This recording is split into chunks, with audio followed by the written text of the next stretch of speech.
All right. Good evening, ladies and gentlemen. Welcome to this edition of the Crypto Show. And basically, we're going to be talking about injury audit. We're going to audit our injuries throughout the season because there's been a meme and a narrative out there that only if we were healthy, we would have won it all mantra. So, we're going to take a deep dive into the injuries game by game, all 18 games this year. If it goes a little long, I'll abbreviate it, but we're going to talk about each game, the masterpieces, who's important, who's not important to winning and losing, which technically you could say everybody's important, but we're going to break down the main pieces and the core pieces to wins and losses and the injuries that affect them. All right, fellas, we'll be back. Turner Yell makes the stop in the secondary for Denver. 1st and 10. The fake. Good. Block in there, and down it goes. Caught at the 30. This is the dynamic hill. He's in for 6. Tyreek Hill. Touchdown. What a block. Take into your hands a plan, your own hands can land your own brand. And damn, I feel like no one takes accountability. They want the credibility, convincingly unwilling to put in the hours it takes to get some power. Don't be f***ing sour, take a cold shower, scream until you're louder, work until you're prouder, and f*** all the doubters, they're just your downers. I swear to God they all let me down. I always fought just to wear the crown. I'm off, it's these fucking clowns who were all taught they deserve an ounce. It's only worth it if you work for it. New seasons, new gear. Show the world what it means to be a fan in 100% authentic gear. Fanatics, officially licensed everything.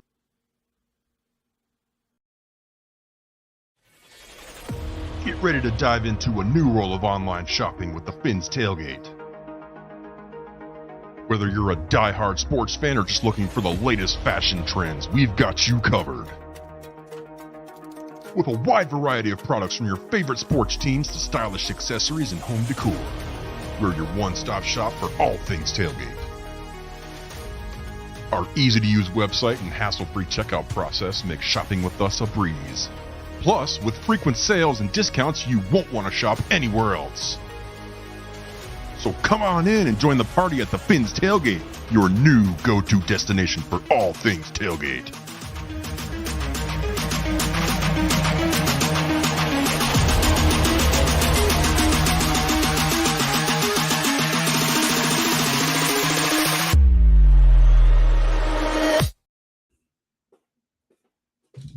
And ladies and gentlemen, don't forget the fine folks over at W Energy Drink. March 30th, we're gonna be doing the W Energy WrestleMania preview.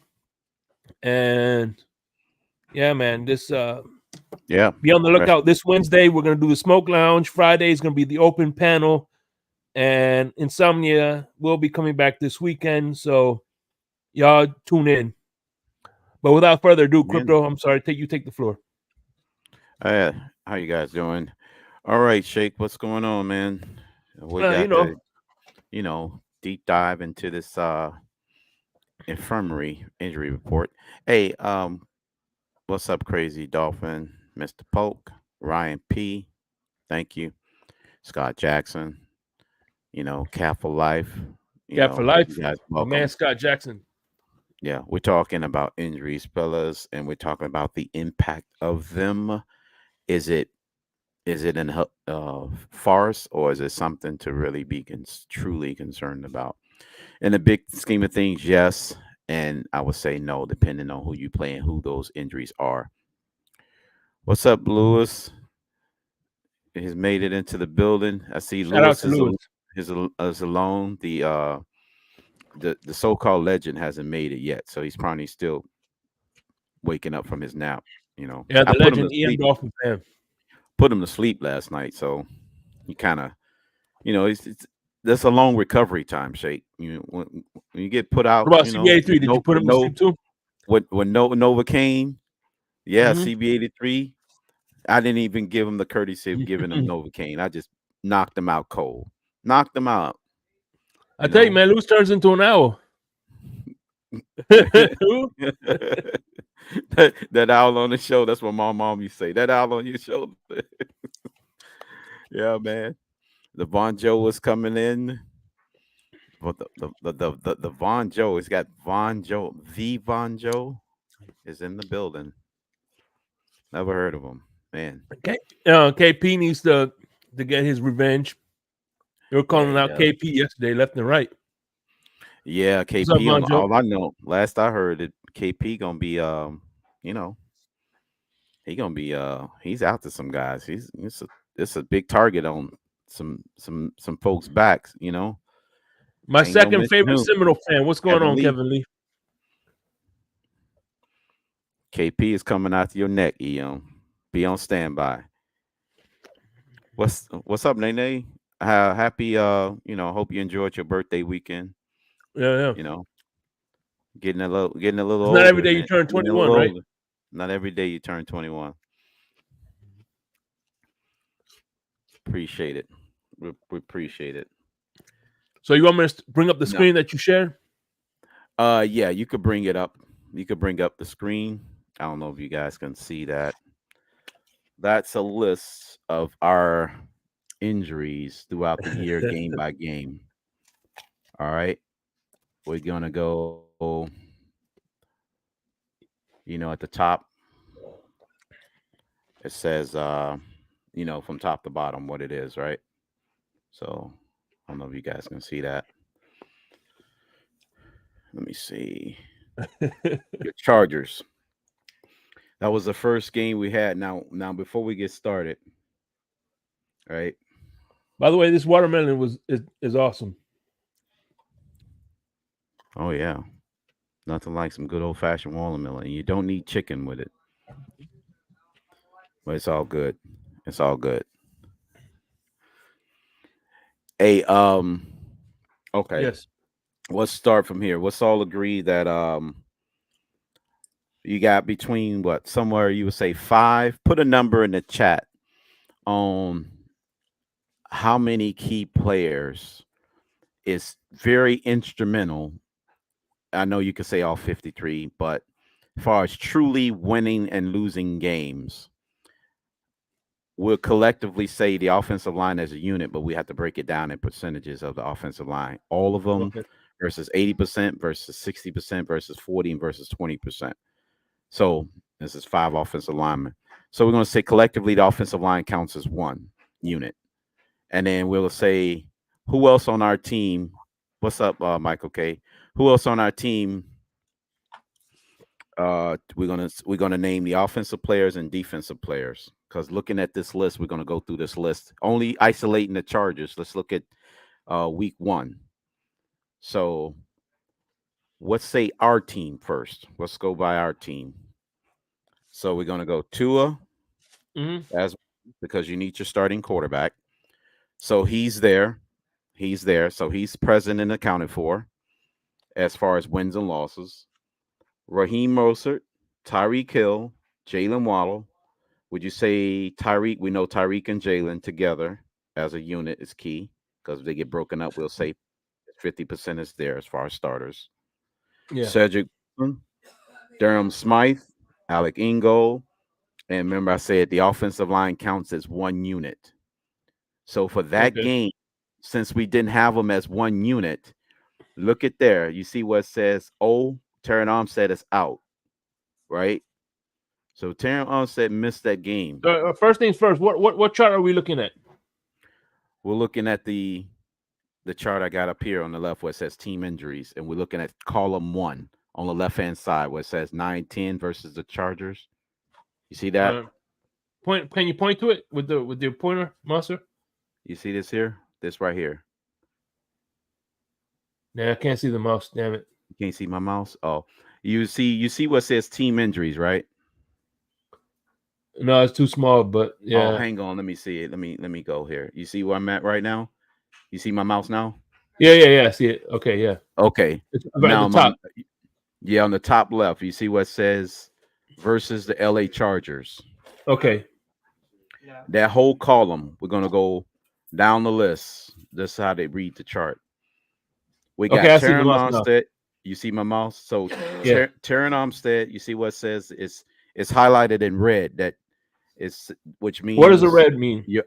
red means, let's go up. I'm gonna go up here. You see where the key is at? Mm-hmm. The certain shade of red means the player is out, and also O means out, right? Mm-hmm. So it's automatically gonna have the diagonal lines, means you did not play if you out. So that's kind of like, neither here nor there, right? So if you out, you didn't play. What's in So the it's gonna salmon have color? the salmon color is just out. That's salmon.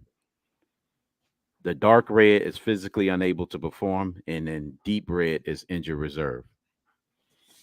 Okay. And what about the like the hue the like the next to the yellow, in between the Green, salmon and the yellow? In between the salmon green and is yellow. probable. You could be probable, and most likely you played, so they didn't shade you in that color.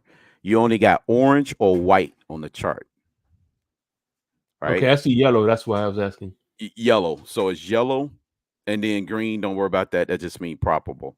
Uh-huh. 75% chance of playing. So basically, if you're white, you played, right? If Okay. you're green, if you're yellow, you most likely played, unless you got slashes, the hash marks, diagonal hash marks. That means you didn't play, even though you was questionable. Mm-hmm. So you have some questionables didn't play and questionables and did play. You Okay. see what I'm saying? Let's just hone in on Terran Armstead. Terran, see this? All these questionables he's got, but he's missed 1, 2, 3, 4, 5, 6, 7 games. Typical Terran Armstead, right? You see how I'm reading it? Mm-hmm. All right. So we got because the hash marks, even though it's questionable, right? So we got out, questionable. So back-to-back games he didn't play. He didn't play the next week neither against New England. He came back and returned against Denver. I want everybody to take a mental note of the Denver game. Just set that aside for a minute, because he came back even though he was questionable, which means he still has some lingering nagging injury. All right. So we got Terran Armstead as one of the O linemen down, right? Go Yeah. down the list, right? Do you see anybody on the offensive line? Week No. one? Week 1. Isaiah Wynn, Connor Williams, Robert Hunt, and Austin Jackson. They all there, right? Yeah. So 80% of the line played in week 1. So there should be no true excuses on just one lineman being gone. We know we won the game, right? That's hindsight. I'm just And by the saying. way, Michael Let's just say salmon is delicious. let's just say this game wasn't played, and we were Mm-hmm. going into week 1, and we looked at this going into week 1, not knowing what we don't know, that we won 36-34, right?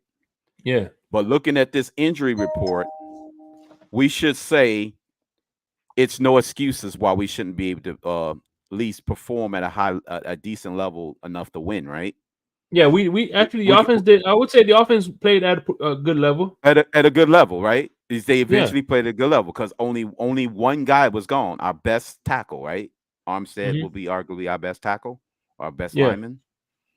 So Correct. going into that game, that's what his status was. We didn't know what Connor Williams was going to turn out to be the best center at that time. So going into this game, technically, you could still say Armstead was our best tackle, our best lineman. He was gone, right? Tua was there. Tyreek. Am I missing anybody on the offense? Anybody in the chat? Am I missing anybody? No, right? So nobody's gone. No. Cool. So we got that. So what was the result? We got us putting up 36. I'm gonna freeze it there, Mm-hmm.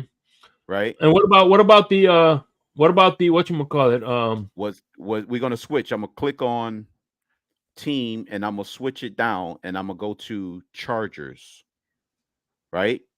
Because remember, we were only missing one key player in that game. They was most likely fully healthy too. Remember, it's week 1. So we'll see how many key players was missing. We had everybody on offense and everybody on. Well, let me go back. Let me go back. let me go back because I missed the defense. On defense, before I switched to the Chargers, because we did have some guys that was out for the whole season. Wilkins was there. Waquan Davis was there. Zach Zyler was there. Phillips was there, right? Keon Crosson's on IR. He's not a starter. I know. Sean Elliott. I know the Jalen Ramsey was our only main horse out on defense, right? Yeah. And Robert Jones is a depth piece. So, what am I missing, Shake? Jerome Baker. Yeah. Is he in red? Mm-hmm. Do you see anything with Baker? I don't see it. Right. You guys see You it. don't see it, right? Jerome Baker, all white, right? Okay, So yeah. Okay, yeah. Damn, who the hell is that in all red? Well, that's Keon Crossan. He was out for the whole season. If you got IR and all red, you're out for the whole season. Okay. I mean, you're out, not for the whole season, but if it's a block, if that cell block is injured reserve, the red, remember, you're just totally not playing in that game. Just think of it that way. So we got Tino Ellis. Is Tino Ellis instrumental in us winning and losing games? Yes or no? Yeah. And by the way, KP, you know you're welcome to come up here. So please, yeah, KP, come up. Yeah, I'll need your assistance as well, KP. Yeah. Any T.F.T.G member can it's in the group chat. Could come up. Even Talk 7. Yeah, if you're in the group chat, I'm gonna need color to look at the passing pressure rate in this game too, because we know Tua threw for 400 in this game. I'm not gonna lie, man. If I could do an audio book, right? Nene's onto something. If I could do an audio book, if I win the lottery, right? I would pay KP to read all. Like I would do like books that I don't want to read.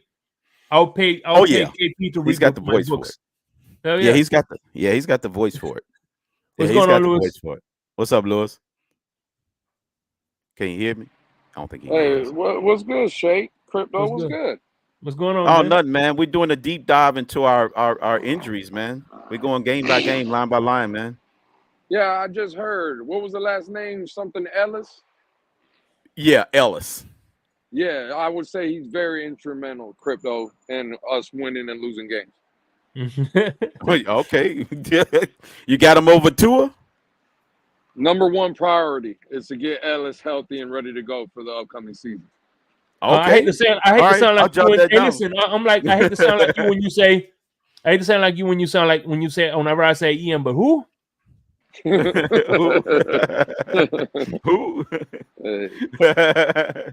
I know. Who's that guy?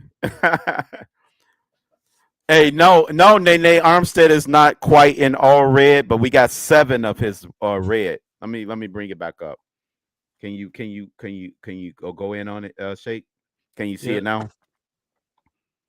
So we got 1, 2, 3, 4 solid reds and 1 salmon red. Well, for Armstead. Well, so remember, he missed the Giants game through New England.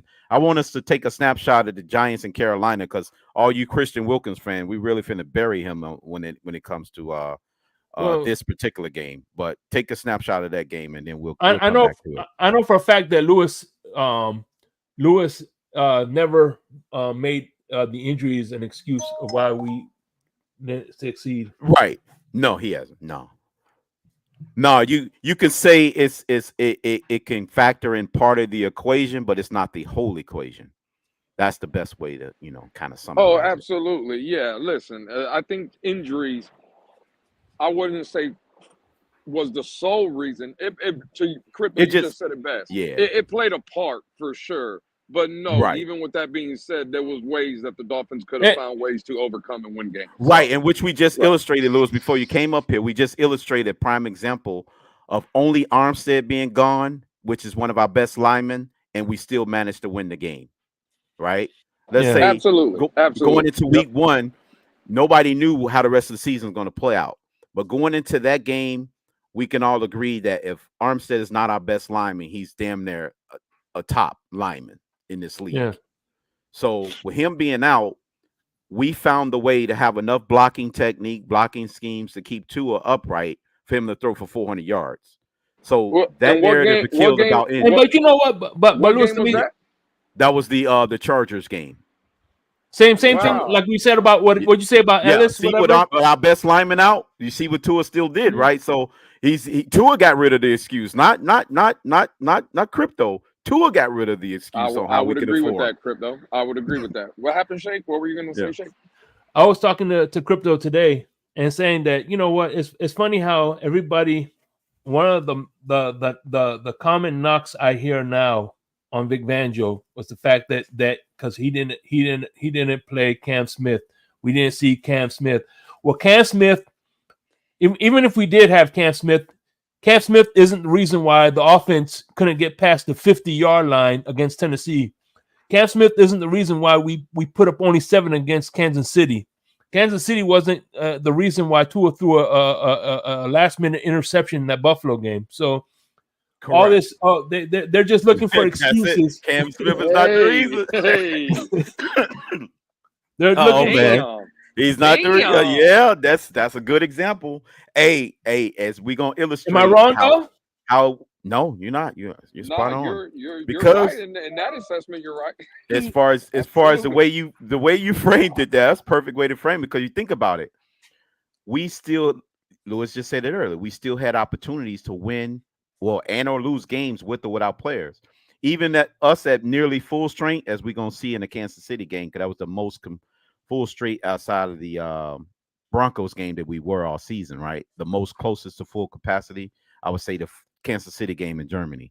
But as you said, Cam Smith being in that game or Xavier Howard shadowing Stephon Diggs, are you expecting Xavier Howard to get 3 pick sixes? Because that's how many touchdowns Diggs caught. He would have to offset it by him scoring touchdowns. Mm-hmm. And if he keeps Diggs out of the end zone, who is to say that ball isn't distributed to Gabe Davis or Shakir? Because remember, Shakir scored a touchdown on us in the last game. Stephon Diggs didn't score no touchdown. So was that really truly a difference of whether or not Xavier Howard get a chance to hawk or shadow their best receiver?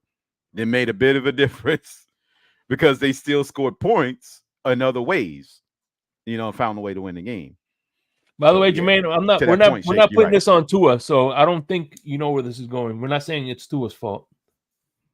Yeah, that's what happens when you jump in the Kool-Aid and don't know the flavor. He jumps in the middle of the movie and start talking about who the credits, Yeah, and by the way, I want to get one more point out.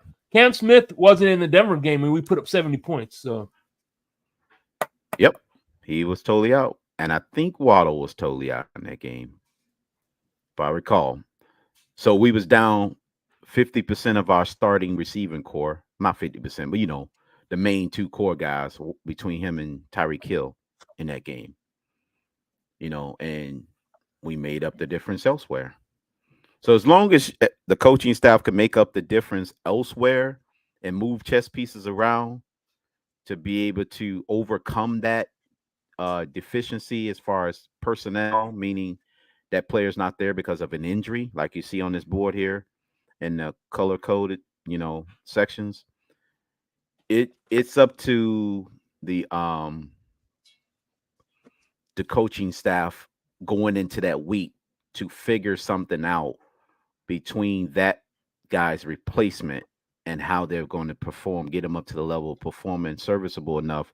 So where your workhorses like Tyreek to Mostert, A-Chain, they can perform to get the W and overcome it, like they showed against the Chargers when Terran Armstead was there. Now, you remember how many times we were sacked in week 1, Lewis? I don't recall. I don't believe we were sacked at all, if I'm not mistaken. That's what I thought. So we yet again, without our best offensive lineman at that time in that game at that moment, out. Right? So we found enough way to keep the Chargers from blitzing that side, at least from overwhelming that side of the line to disrupt Tua enough where he couldn't throw for 400 yards. Yeah. So credit to Tua and Mike Badea for that week of game planning lead up to that game to overcompensate for Terran Armstead's absence. Now, on the defensive side of the ball, I think our main guy we was missing was just Ramsey, right? He was out for on injured reserve, right? Mm-hmm. Let's go to it. Let me just double check while we up here. Jalen Ramsey IR from week 1 to the Carolina game. Even though he was out in the Philly game, he came back as questionable, played against New England. And we all know he got that interception on the sideline and pretty much sealed that game. But let me back up. So we had him on defensive IR. How about this Eric Sobert guy, Lewis? Has he got Hall of Fame in his career anytime? Starting tight end. Quality depth tight end, Crypto. Oh shit. So let me ask you damn. This. Freddie Swain. Shit. He's out. Zeke Vanderbilt. Zeke Vanderbilt. That's a mouthful. If we don't have Zeke Vanderbilt, we have no shot. I thought you said Samuel Balls. I'm like, what the hell? Is this like, and I'm just asking, is this just week 1? Yeah. This is week 1.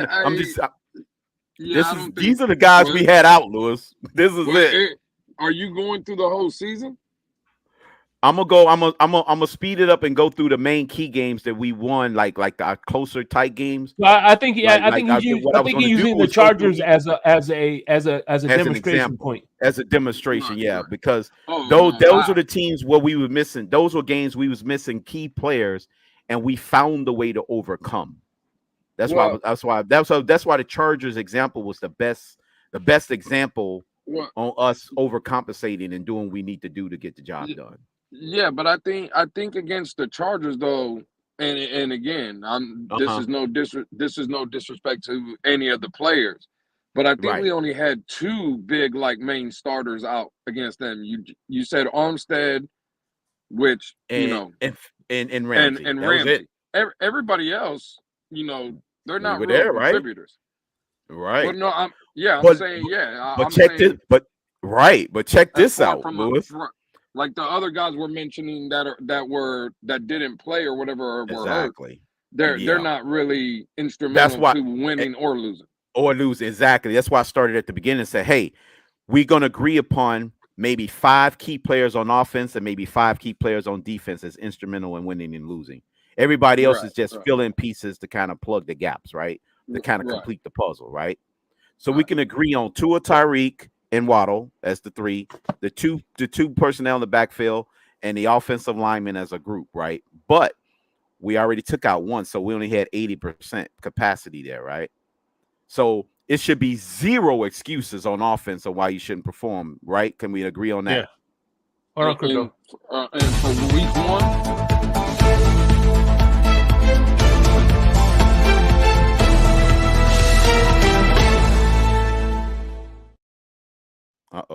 We interrupt this. I'm sorry. I like to give a brief interruption just to say, "Fuck you, Bones." But continue, guys. I'm sorry. Oh shit. Okay. Yep. Fuck you, Bones. But yeah, Lewis, to your question, that was it. Just them 2, right? Right. 1 on offense, 1 chess piece gone on offense, and 1 chess piece gone defense. But our power pieces was there. Right. And again, I'm just throwing this out there. Are we counting guys that maybe were healthy that just didn't play in that game? Are we counting those, or sticking to strictly injuries? You said that didn't play. No, we got the full list because we got all the starters already. Which ones you talking about? Well, I'm saying a guy like A-Chain. I don't remember A-Chain playing in week 1. But I would consider him like a big player. But I don't think he was injured week 1. I just think they didn't play. Or healthy, yeah. But it shows as healthy. Right. So that's what I was saying. So we're only doing injured players, right? Mm-hmm. Yeah, injured. Not Yeah, just guys injured that. players. Okay. I bet. Yeah. So I would say week 1 we had everybody except 2 guys, Ramsey and Armstead. Right, exactly. Because Ogman, he was a healthy scratch, and all those guys. Right. You Right. know, Right. Right. Bethel was questionable, but he did play. To your question, even though Julian Hill was questionable, he didn't play. Both of them was questionable. One played and one didn't. So there goes to the soft narrative. Who was soft? One guy was questionable because he didn't play him because he was soft, or the other one, I don't know. Well, that's a whole nother animal. But yeah. So now looking at that, would you say that let's say if the outcome was different in isolation, would you think it's fair to blame Armstead's absence or Ramsey absence on losing the game? Let's say if we lost by the same score by 2 points. I mean, it would be hard to tell. At least for me, it would be hard to tell because if the guy that was replacing Armstead gave up 4 or 5 sacks, then I would say yes, right? But if No. if We got the data. We didn't. Armstead's gone. no, Remember, but Armstead's still out. I'm saying in your scenario though, if we Okay. lost, right? I would assume. I think because he Oh, you didn't saying give up his no sacks. replacement was the one? Let's say if the stats were the same but a loss. Tua still throws for Right. So 400 if the game, yards. so if Tua Yeah. still threw for 400, this and that, but let's say we lost by 2, and I looked up and the replacement for Terran Armstead gave up 5 sacks during the game, I would Then say in that sense, yeah. you could say it's a I would direct say connection. right, but I But think yeah, we're that's gonna. just a hard question to ask or to answer. It is, but we're gonna find out in the Dallas game another illustration where I'm not now because we won that game, and one of the games that he was missing, right, and we won. I mean, we lost, but it wasn't a direct connection to his guy being his replacement. Like, yeah, I see what you're saying. That if he's the guy just gotten blown up and he gave 2 on the ground 5 times, it's still. Yeah, it would have been hard for me to imagine him getting to 400 if he was on the ground that many times. But yeah, Right. but Or yeah, the same thing. it would Or have been like more turnovers because I don't even think he turned over the ball in that game. I'm not right. about. I don't I don't recall. think so. I don't think so neither. But it would be the same thing for like a Ramsey, right? Like Ramsey didn't play, so if his replacement, which I think was what Gave Cater, up the was game-winning playing the score. outside week 1, If he gives, yeah, if it, he's it, the one that gave up it, the game-winning touchdown or if he in that would have even scenario. gave up like 2 or 3 touchdowns during the game, and they were specifically on him, right? Like you could turn around and say, well, damn, one receiver scored 3 touchdowns on Cater, but this is he said, she said. Basically, it's like hindsight because we know what happened. So I mean, I think Yeah. I No, don't know. I'm just saying it's difficult because you got to have a little foresight going into the games based on who your personnel is and who their personnel is, right? But Yeah. let's say, and that's good you said that. If Cater's guy was himself a backup as well. So wouldn't that cancel out Ramsey's absence if Cater is still going up against their backups? Well, I don't. Again, I would have to go back and look at the game, but I think Mike Williams and Keenan Allen both played week 1. Yeah, I'm just saying in that scenario that would be we can go to that and see which we can. Let's see. Where they at? Right here. Chargers. But you still see the screen, Shake? You still see the screen? Shake probably walked away. I don't know.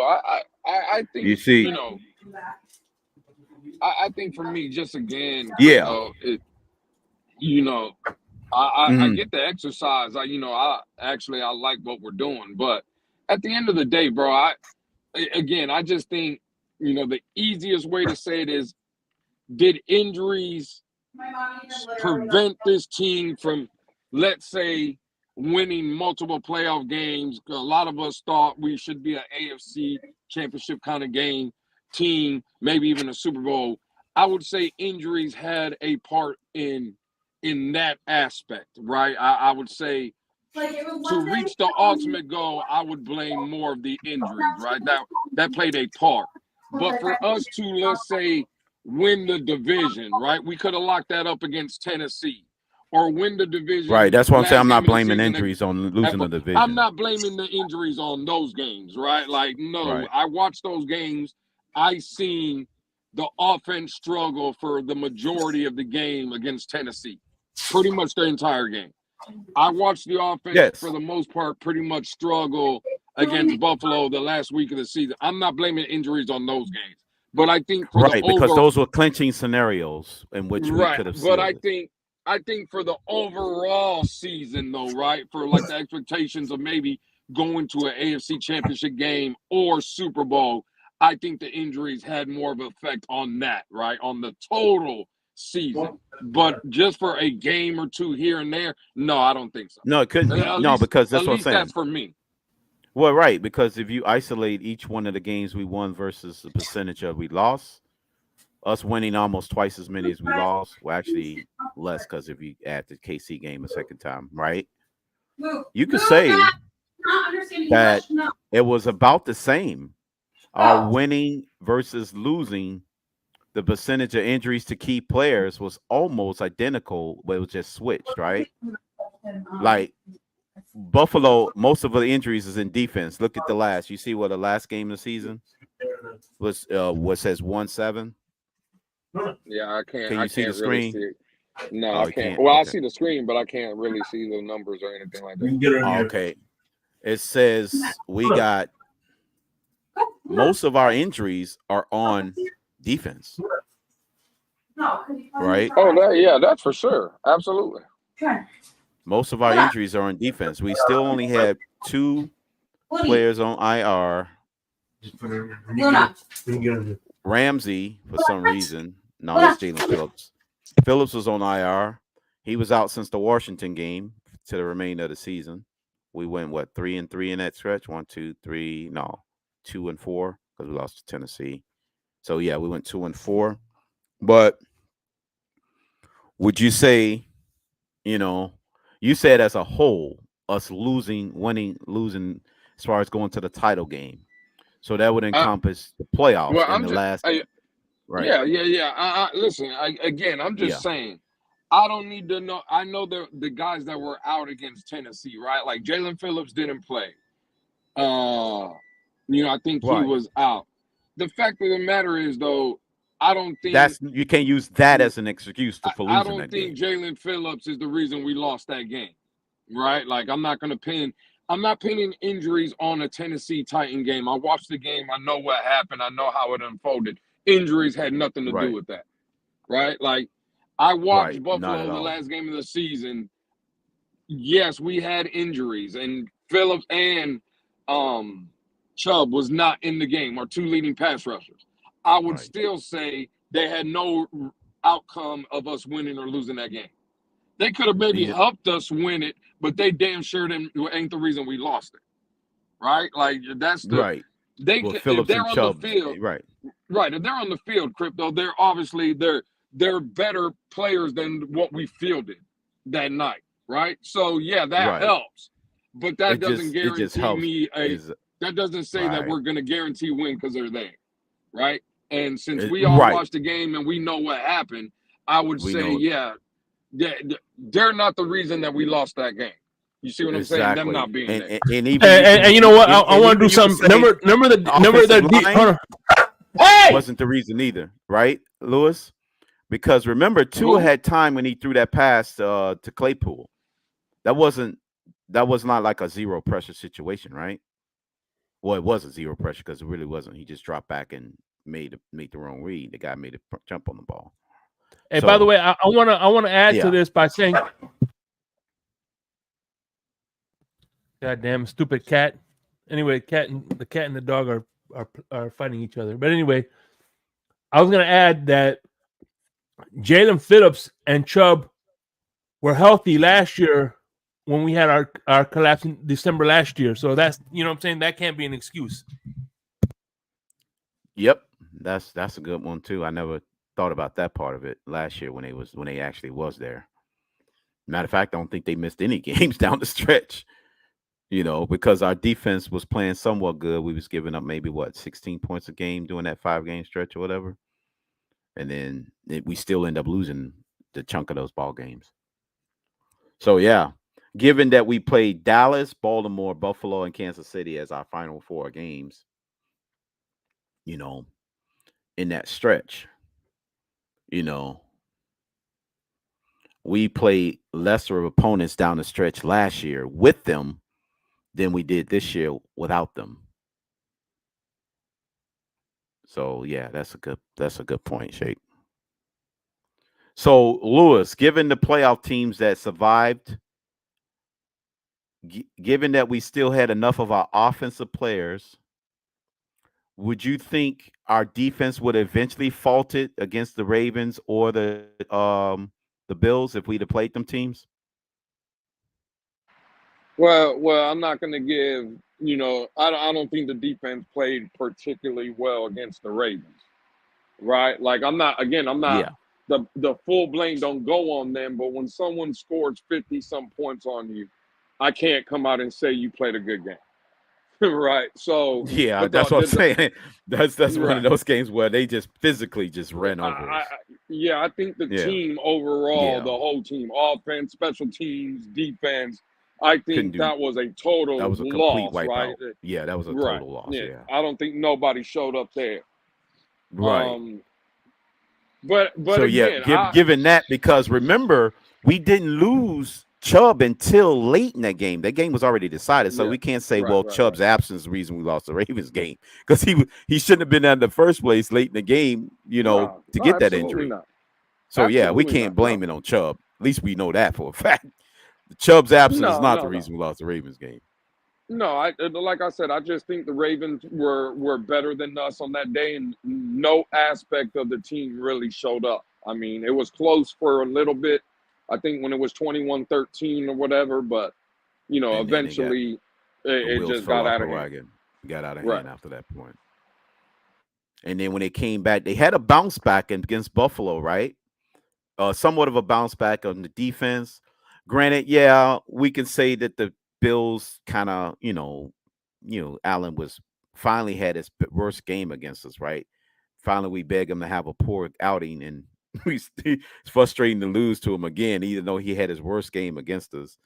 Those 2 interceptions, like, shit, we got a shot. He's really having a bad outing.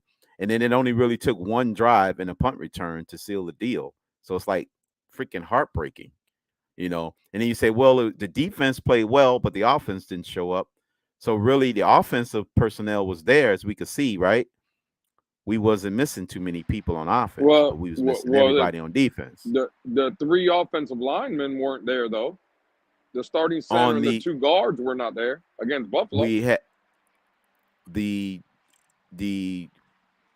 which ones you said? Robert Hunt, Connor Williams, and Isaiah Wynn were not there for Buffalo. Those are your 3 starting offensive linemen. I think Hunt did play. It says on this list he played. Hunt came back for Buffalo? I thought he came back for Kansas City in the playoffs. He did not play against the Ravens.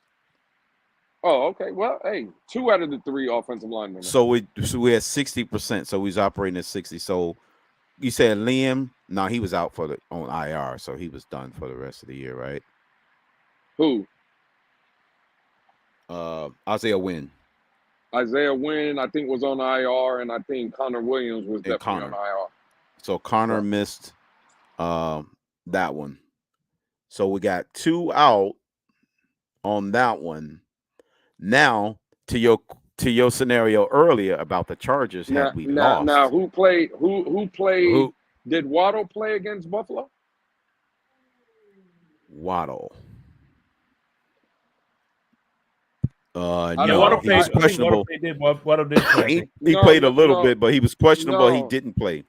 No, I don't think he played against the Chiefs. He played against the Chiefs. I don't think Waddle. I think Waddle and Mostert were held out against Buffalo. Yes. So you got one, So you're talking 2 about on offense. two starting. Well, no, you're talking about 4 starters then, because 2 offensive linemen, Waddle and Mostert. Those are 4 starters right there. Right, Waddle, Mostert, and there. Williams, So you got and 2 actual Isaiah Wynn. starters. Right. No, You got four no, starters on offense. If you yeah, count 4 the offensive starters linemen. missed that game against Buffalo. Yeah, 2 offensive linemen, Waddle and Mostert. 4 starters. Right.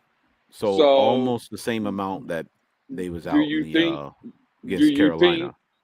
But go ahead. What's your question? I'm saying, do you think those 4 gentlemen helped the offense, get over the hump? We lost by 7.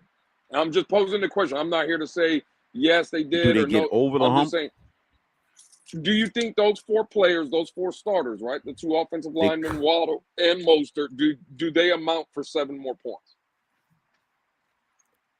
Yeah, there's a possibility they amount for 7 more points. Yes. Giving that, let's say if it's nip and tuck. Remember we played earlier against them, right? When they were there, Right. when they wasn't missing, it was a Right. nip and tuck game, and then that game got out of hand. So that's why I say it's possible that they can account for 7 more, but it doesn't necessarily give you a true gauge on what the outcome would have still been. Right. Because it could have just turned into another shootout, given it could have just turned into another type of shootout, given that they have to try to match us a point for point if we're scoring a lot of points like that. Yeah, this is all subjective and just, in hindsight, we're just going through the games, but it's whatever you think, bro. Like, do you think those 4 players can amount to 7 points? That's really what it comes down to, or more points, because it was 21-14 was the final. I think Buffalo scored just as many offensive points, 14, as we did. They had that punt return. So what do you think? What do you think of this? The only way I can gauge it is by going by previous games, with or without those players, how much they was accounted for. Because remember, we was only missing 1 player against the first time. That was just 1 lineman against them the first time on offense. I mean, yeah, I think that was Connor Williams that missed that first game. Yeah, right. Right. It was less players, but we still scored more points. You see what I'm saying? We, like, for example, we had more players in the first game, scored more, and we had less. You see what I'm saying? Yeah, absolutely. Again, listen. Yeah, those 4 players were out in the second game in Buffalo, but I don't think they only helped scored us get over the hump.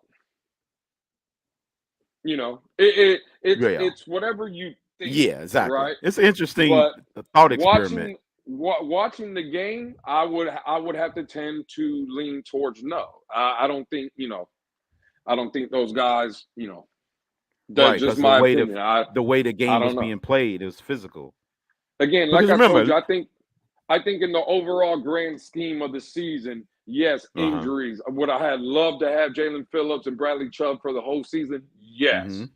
Right? I would have loved this team, the 3 offensive line. I would have loved to have them for the whole season to see how it happened. I think for the overall season, the expectations of could this team maybe make an AFC championship game? And I think for the overall season, I would say yes. But game by game, like what we're trying to do here, it's hard because I watched the games and no, bro, like even with the injuries, again, the team could have found a way to beat Tennessee. They did not. They could have found a way to beat Buffalo. Which they means did you're not. moving your chess players around to say, hey, you're moving the chess piece. What it is. Lewis, if I take your on the opening 4 chess moves and I take your queen off the board, are you giving up?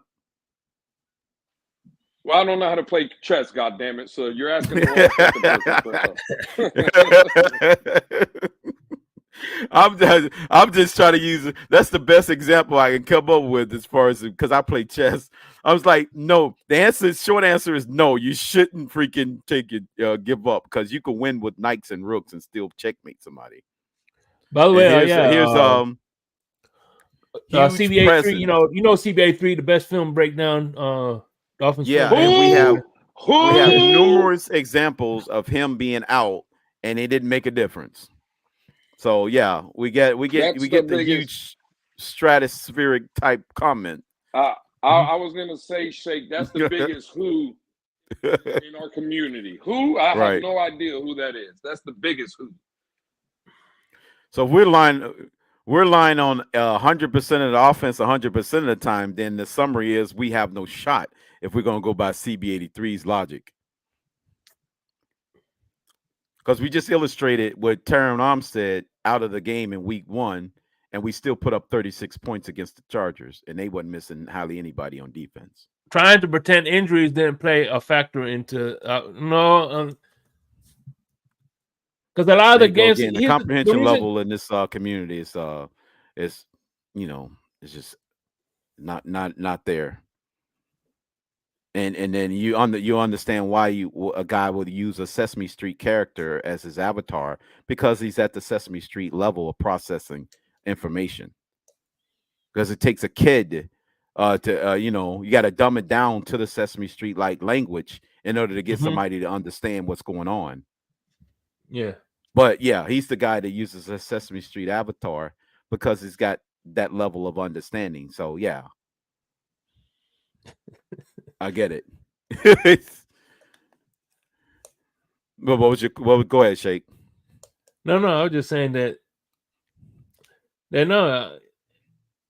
like there's certain, like for instance, with Minnesota Vikings, the Justin Jefferson definitely he was a main guy. The Minnesota Vikings couldn't use that Justin. Minnesota Vikings couldn't use the Justin Jefferson. They had to get it done. The Bengals couldn't use Joe Burrow. Yeah. Right. Yeah. Now he's the main piece that was taken off their board. I mean, they barely survived. They limped into the rest of the regular season. Browning was able to win maybe a couple of games. I think they beat the Bills without Burrow, right? Didn't he? Did they? When he out in that game? No, Burrow was. He played was that. Yeah, okay. Yeah. I thought that was one of the games, but yeah, shit. Well, Cleveland actually, like I said, is the closest example, to miss one of their main sets of pieces, meaning 3 linemen, star running back, and the starting quarterback, and found a way into the playoffs. Was hey, Jermaine. That's just, all right. What are we trying to do? Staff. What are we trying to do, Jermaine? I'm curious. I usually don't engage with the chat, but I'm just curious. What are we trying to do? He's just trying to turn it into a quarterback argument, and I'm breaking down the whole freaking season about who's impactful that's still in the game versus who's not impactful that's still in the game. We haven't even looked at the opponent. We haven't even looked at the opponents at the time we played them late in the season. And regardless, at the end of the day, Jermaine shows up on a lot of shows. So and lineups. I haven't even gotten into that. But it's there. I appreciate Jermaine because he shows up to a lot of our shows. So it's all good. I mean, that's appreciated. But when you insinuate that something is going in another direction because he's projecting, that's what people do when they project. They project on what they're guilty of. It's kind of like if I go up to my wife and constantly keep accusing her of cheating all the time just out of the blue, then evidently it's probably something that I'm doing to cover up to keep the distraction off, attention off my cheating. If I'm just out of the blue constantly accusing her of cheating for no good reason, it's most likely because I'm guilty of that. That's called projection. And that's exactly what he's doing. He's guilty of something that he's already accusing us of doing. There's no reason why you should just out of the blue freak it without no basis to accuse anybody of cheating. You shouldn't be accusing your wife of cheating because it's something you're probably guilty of yourself to take the attention off her catching you. That's an old trick in the book. Done it back in the 50s. But that's neither here nor there. God damn. Hey, look. All I know is the offensive side of the ball was healthy. CB 41 and a half is sounds like he's jealous. But God damn, who? CB 41 and a half. He's been reduced in size to Shit. half who he is. So Shit. it's not CB83, it's CB41 and a half. That's who he is. That's who that guy is. Damn. CB41 and a half. Damn. That's nasty work right there. Hey, what's up, Kenna? Oh man, Kenna's back in the building. Man of the hour sports. There you go, Shake. There go your guy. See, that's my favorite Seminole fan right there. Man of the hour. He's a Seminole fan. I don't hold it against him. Well, that's kind of like a defect, you know. When you like in the Gators and the Seminoles, you know, and the Seminoles are kind of like, you know, I would say it's a birth defect, but I won't go that far. You know, it's kind of That's my like when you fall down an elevator shaft and you hit your head on something. I can't believe my best friend is a Seminole fan. So yeah. That's right, KP 41.5.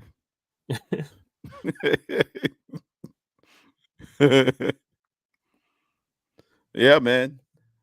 But you know, it is what it is.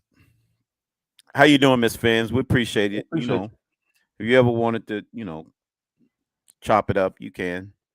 That's all. It's all good. But look, injuries. Like I said, it's again. It's a part. I agree with Lewis. They would have helped us a little bit in more. totality.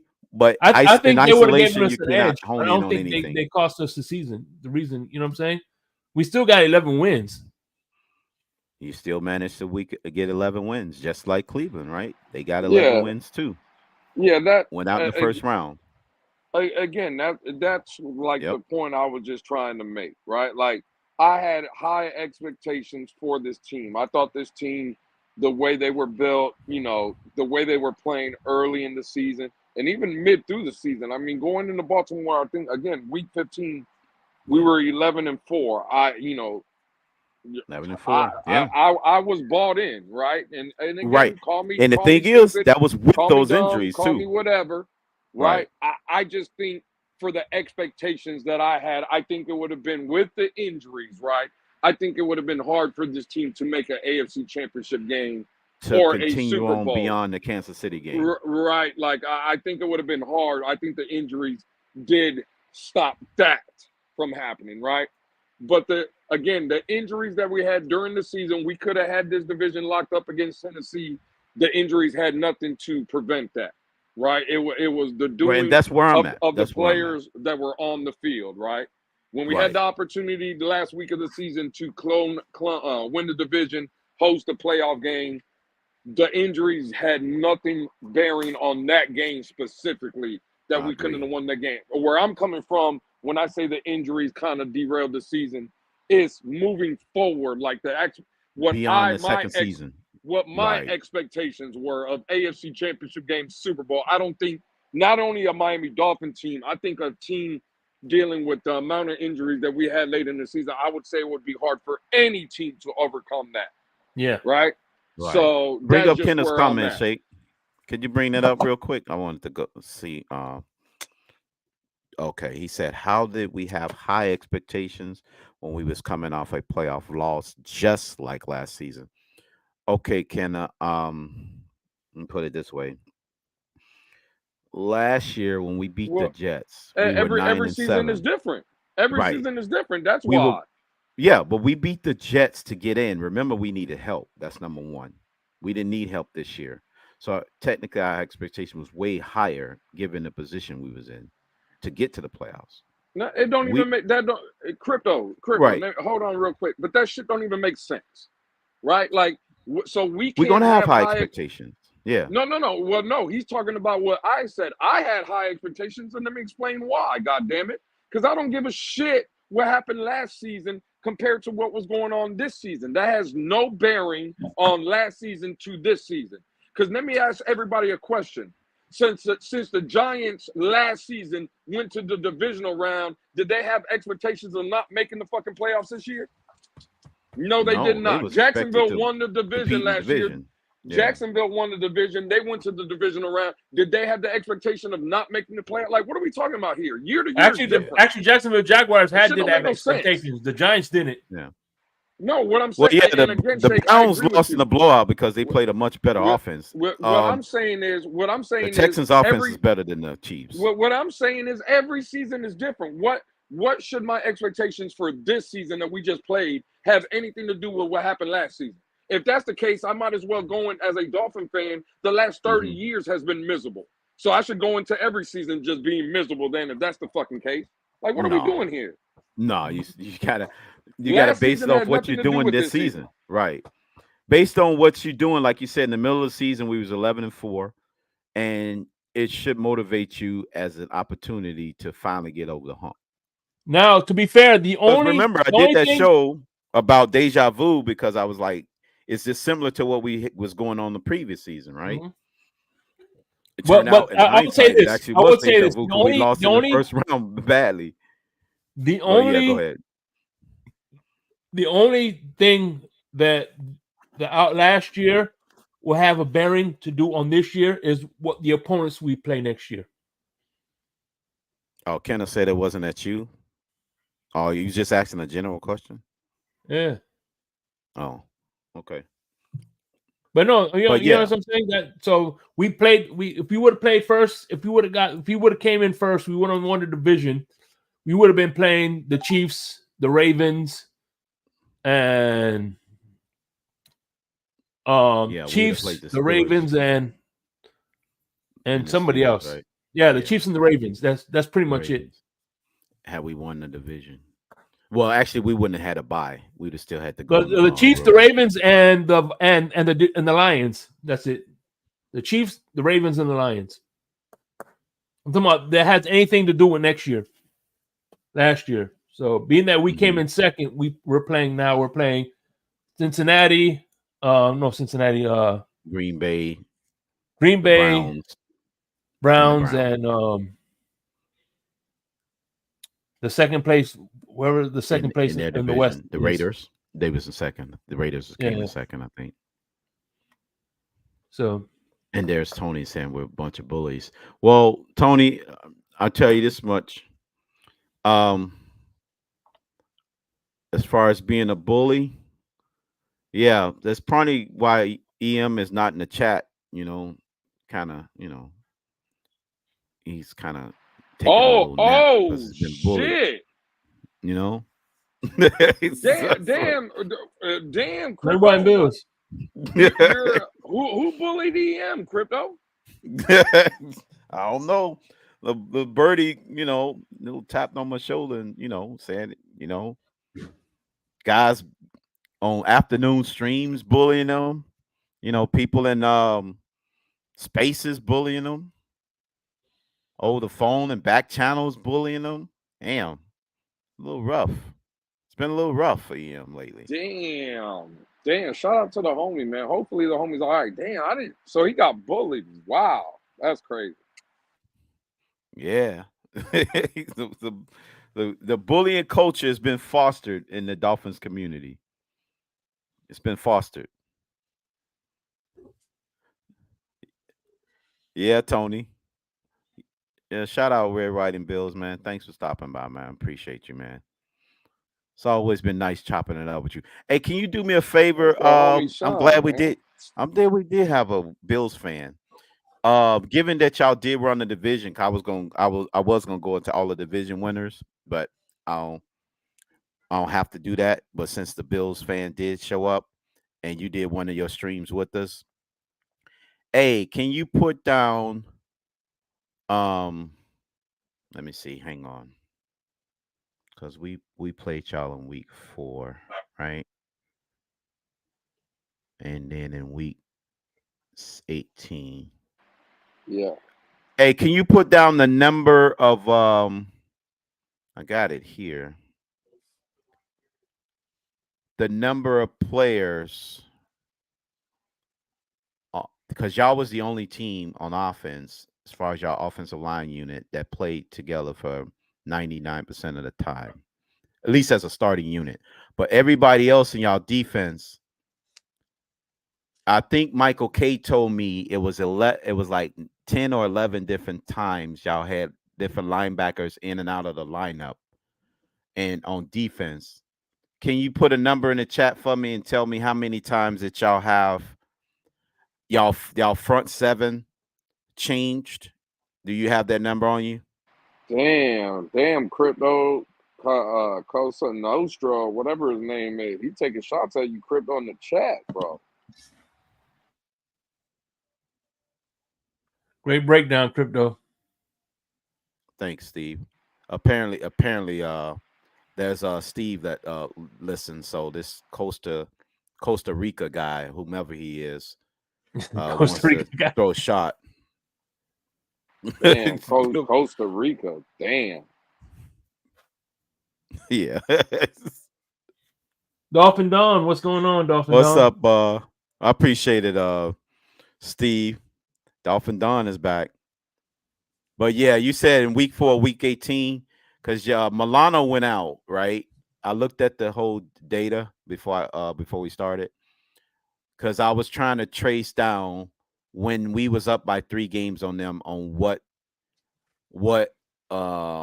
y'all definitely was missing most players on defense. I know Gabe Davis was in that lineup. Stephon Diggs got quasi benched because of the offensive coordinator change and stuff like that. You know, he wasn't his target. I said quasi benched, but you know what I mean. You guys, he only went down in the second half of our game. He was out the second half. But on defense, what you guys yeah, Michael K, you can answer this too. Well, he said What was y'all he said Milano was out. He said Ed Oliver missing time, Von Miller missing time. He said the Vaughn was linebacker out, right? Bernard That's who I was missing. missed the That's game. the guy I didn't see on my list. Okay. Yeah, so Probably because he's there a was a couple grifter. guys. That's why I'm missing Von Joe. Okay. Von They had a Miller. couple Okay. guys out. Yep. Okay. And I think Michael K said like 8 or 9. I mean 9 or 10 different starting lineups. But you guys, McDermott took over the play calling for the pretty much all year. So they was kind of didn't lose any true continuity there, but they just had a bunch of personnel. I want to say their defensive line combinations was almost similar to our offensive line combination. Not defensive line, but defense in total. Hey, real quick, I see in the chat. Sorry, Crypto. Real quick, another dude from Twitter, right? That we've all gotten to kind of grow and respect and kind of the love. Twitter guy. He has found his way over to YouTube. Shout out to my guy Mystic. Mystic from Twitter. Oh, he did. He says because of Tony. Shout out to Tony. That's another one of the homies, okay. right? Mystic. Tony got Mystic yeah, I know over Mystic. here. So Mystic the guy from Iowa. Hey, I was just about to say, Crypto, in the draft, I need a tight end and an offensive lineman from Iowa. Take your pick. I don't give a damn about the name. Yeah. Give me a tight end and an offensive lineman from Iowa. Shout out to the homie Mystic. I just wanted to shout him out, man. So you want to know what he kind of remind me of? Another guy that was from Iowa that used to come around, Green Rat. That's who he kind of remind me of. Y'all remember who Green Rat was? Yeah, Green Rat. Yeah. Same. They from the same neck of the woods, and I thought it was him. I thought he changed his name, but yeah, that's who he kind of reminded me of when I hear him on Twitter. I'm like, damn, that kind of sound like. Hey man, listen, man. Hey, we're coming up, man. We got Tony in the building from Twitter, man. We got Mystic now from Twitter, man. We coming up in the world, man. Shout out to those guys. Listen, there goes the neighborhood.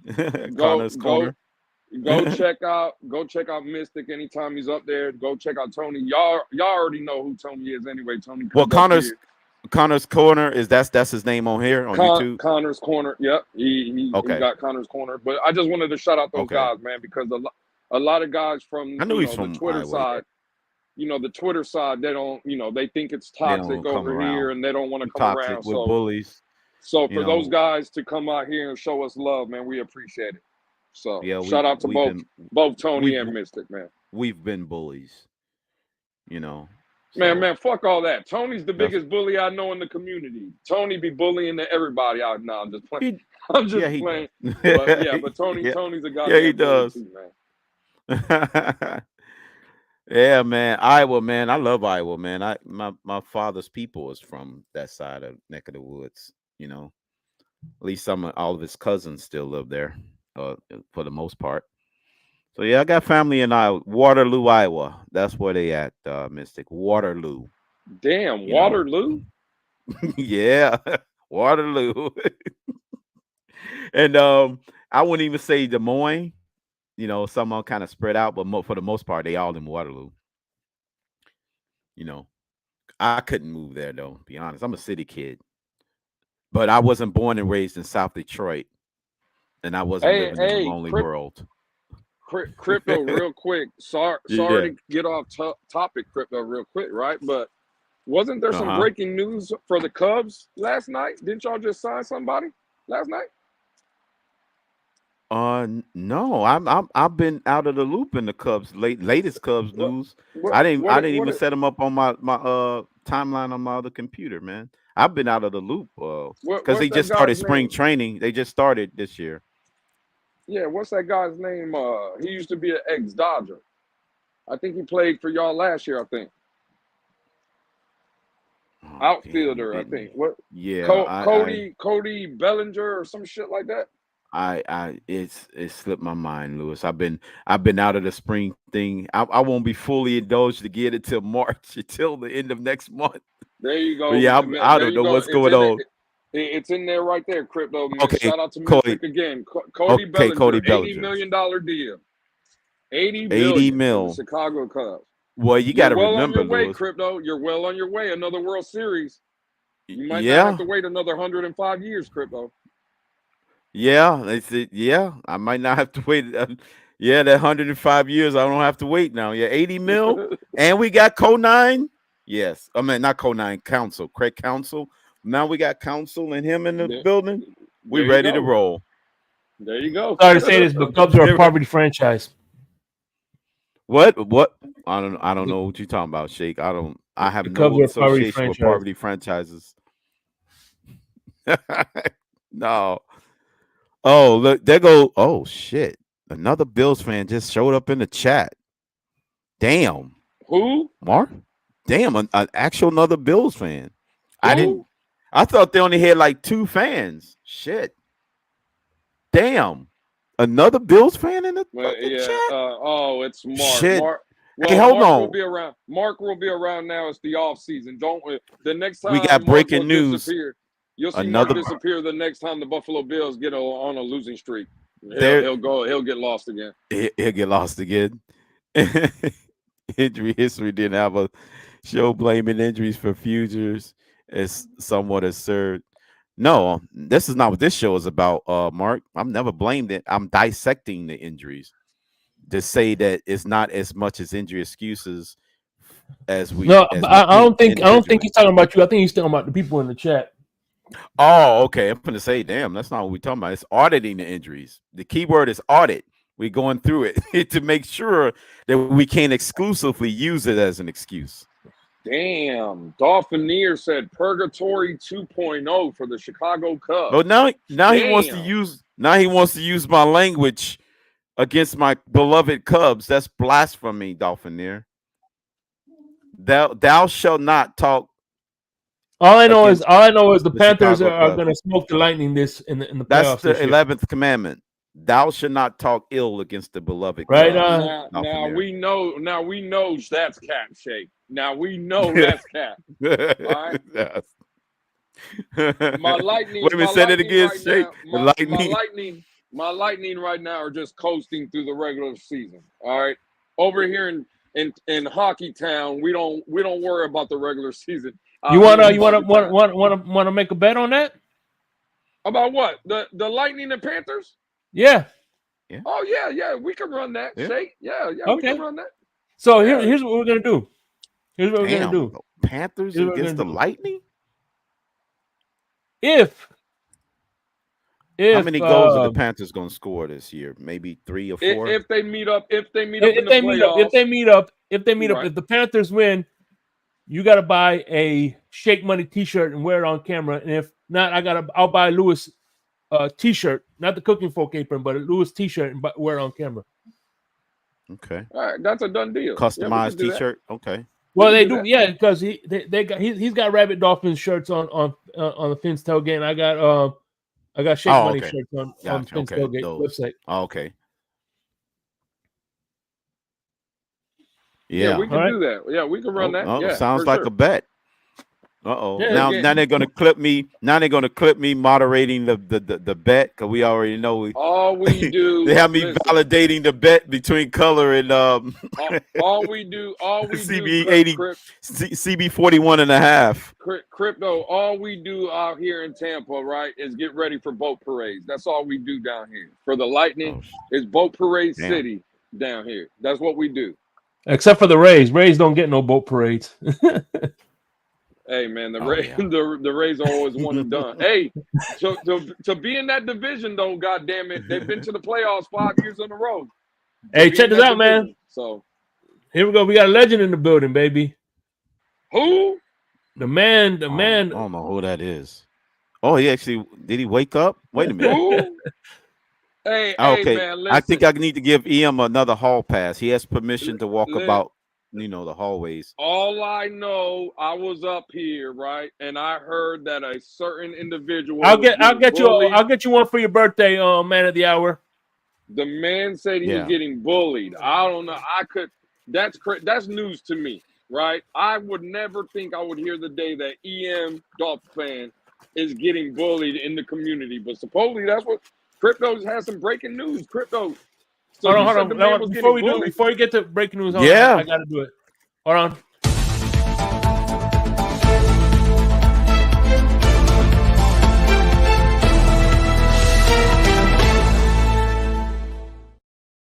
All right, let's live from the Fins tailgate. What is this breaking news, Crypto?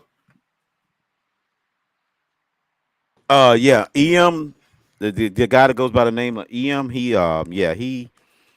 the little birdie on the street pretty much said he's been bullied and pushed around, punked out, slapped around, tossed aside, sauteed, flamboyed, and he was flaming younged by up and coming content creators that goes by the name of Pete Takes. And on the Twitter community, he's been out there getting bodied, and people have been charged aggressively, they've been coming up on charges for murder, homicide on this guy. I'm trying to think, but who's bullying the homie, man? That's what I need to know. Who's the bully? I just named one of them, the up and coming content creator. He's got afternoon shows he streamed. He's doubling up CB80. Oh no, wait, hold on. He's doubling CB 41 and a half's numbers. Shit! He's doubled those numbers. This new guy, and then on top of it, he's established himself as a shaker and maker and shaker. On top of it, so he's kicking asses and taking names. So and EM had to go in hiding for a few hours. So you're telling me, Crypto, not only is EM getting bullied in the community, there's a content creator that's doubling up CB83. Yeah. Oh shit! I mean, those numbers are in the stratosphere. Last time I heard, those numbers are in the stratosphere. What number? Pete's numbers are in the stratosphere. Yeah, Pete's numbers are in the stratosphere. Shit! He's, I was told to, you got to look out. The up and coming guys. That's crazy. I ain't gonna lie. That's some nasty work. Goddammit. That's some nasty work. Goddammit. I'm just saying, EM, you got a lot of work to do, my friend. You gotta, gotta rescue them numbers, man. But listen, Pete, Tony, some bullies in the neighborhood, man. Hey, EM, you got a lifeline on Twitter, man. Nasty work. That's some nasty work, boy. Listen.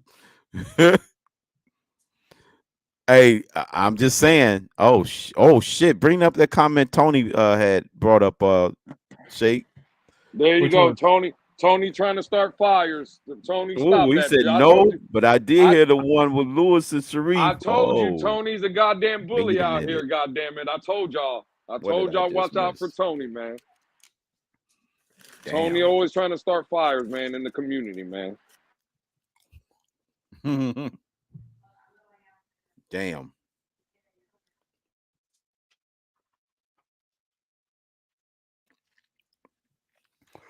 Hey, Nene, what was that? Oh, he said, oh, she was talking about Tony.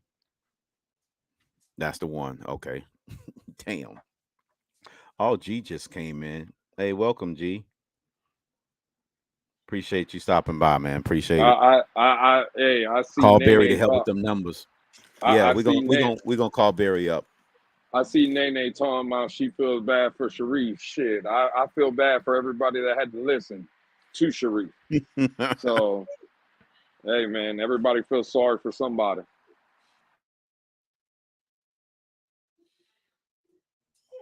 That's true. I heard that, you guys going over have a Cuban sandwich, or I don't know, maybe a latte or something with steak and rice.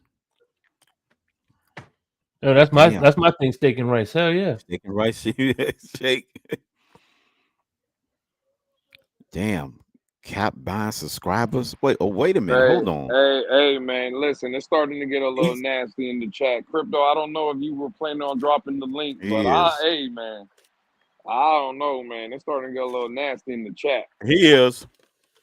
And look at him instigating. Listen.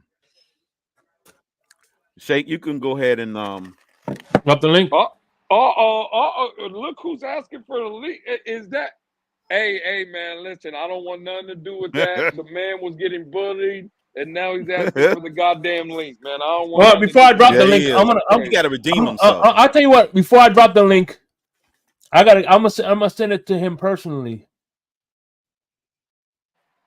Hey, Ken, then I'll drop the link. I see Ken in the chat. Ken, this is what I do, homie. Dolphins Thirsty, what's going on, Dolphins Thirsty? Shout out to Dolphins Thirsty, man. He gives you that good content in the morning, right after Miss Finn's.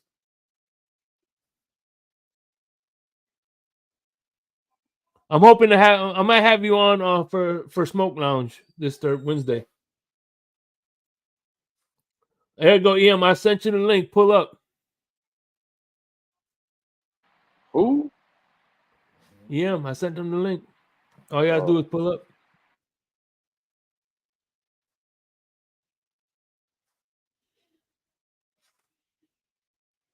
I don't think EM gets bullied. I never heard of that.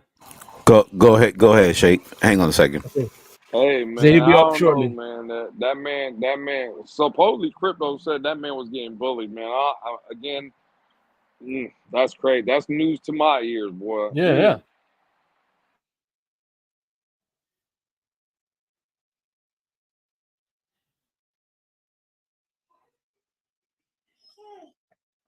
So let me ask you: when you go to the website to find the Cooking Folk apron, how do you do that? I just got to log in and register, right? I don't even think you have to register. I think you go to the website, and then when you go to the merch, either you could type it in like the Cooking Folk apron, or you could just go through like the actual search with all the merch, and it should be in there as well. Mm-hmm.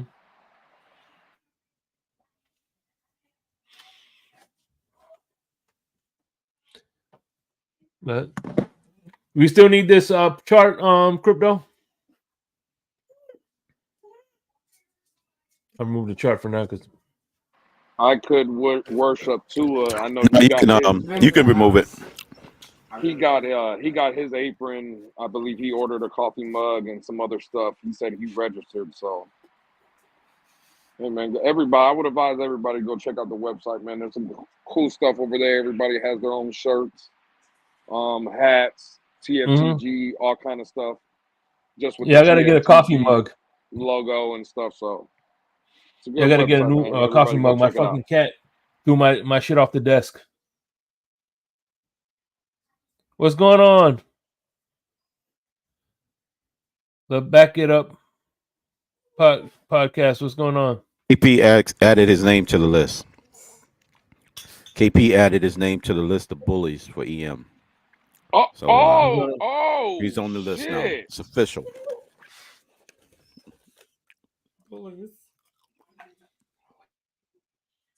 Damn. Hey man, that's crazy. That's some nasty work. People out here getting bullied in the community. Hey, Shake, did he send you the one that said I could worship tour? Did he say send you a picture? Yeah. Oh, that was him. Mm-hmm. Oh, okay. Yeah, I was wondering. I thought for some reason I thought he was Nah, he posted it up. I seen the picture he posted on Twitter. he lived on there on Twitter. Yeah. He posted. Oh, he did. He just changed this thing. Now it's Mystic. The next move is building I can't say injury proof team because nobody's truly injury proof. The main characters, try to get them as healthy as possible for as long as possible. That's our next move. When this link gets dropped here within the next couple of minutes, I need Mystic. I need you to click that link and hop up here. You know, it's one thing to come over from Twitter to the YouTube side. All right, listen, that will be the when that first. link, that link gets dropped, you got to click that link and break that YouTube cherry, bro. So yeah. Uh-oh. Yeah, because you know the reason I'm not dropping the link because you know I want EM to get his get it off first, and then man, EM ain't coming, bro. He's scared. He already put in the chat. He'll be up shortly. He ain't coming. He's shook. He's shook right now. Damn. That man was getting bullied, bro. Yeah, he is. It took time. Say it ain't so.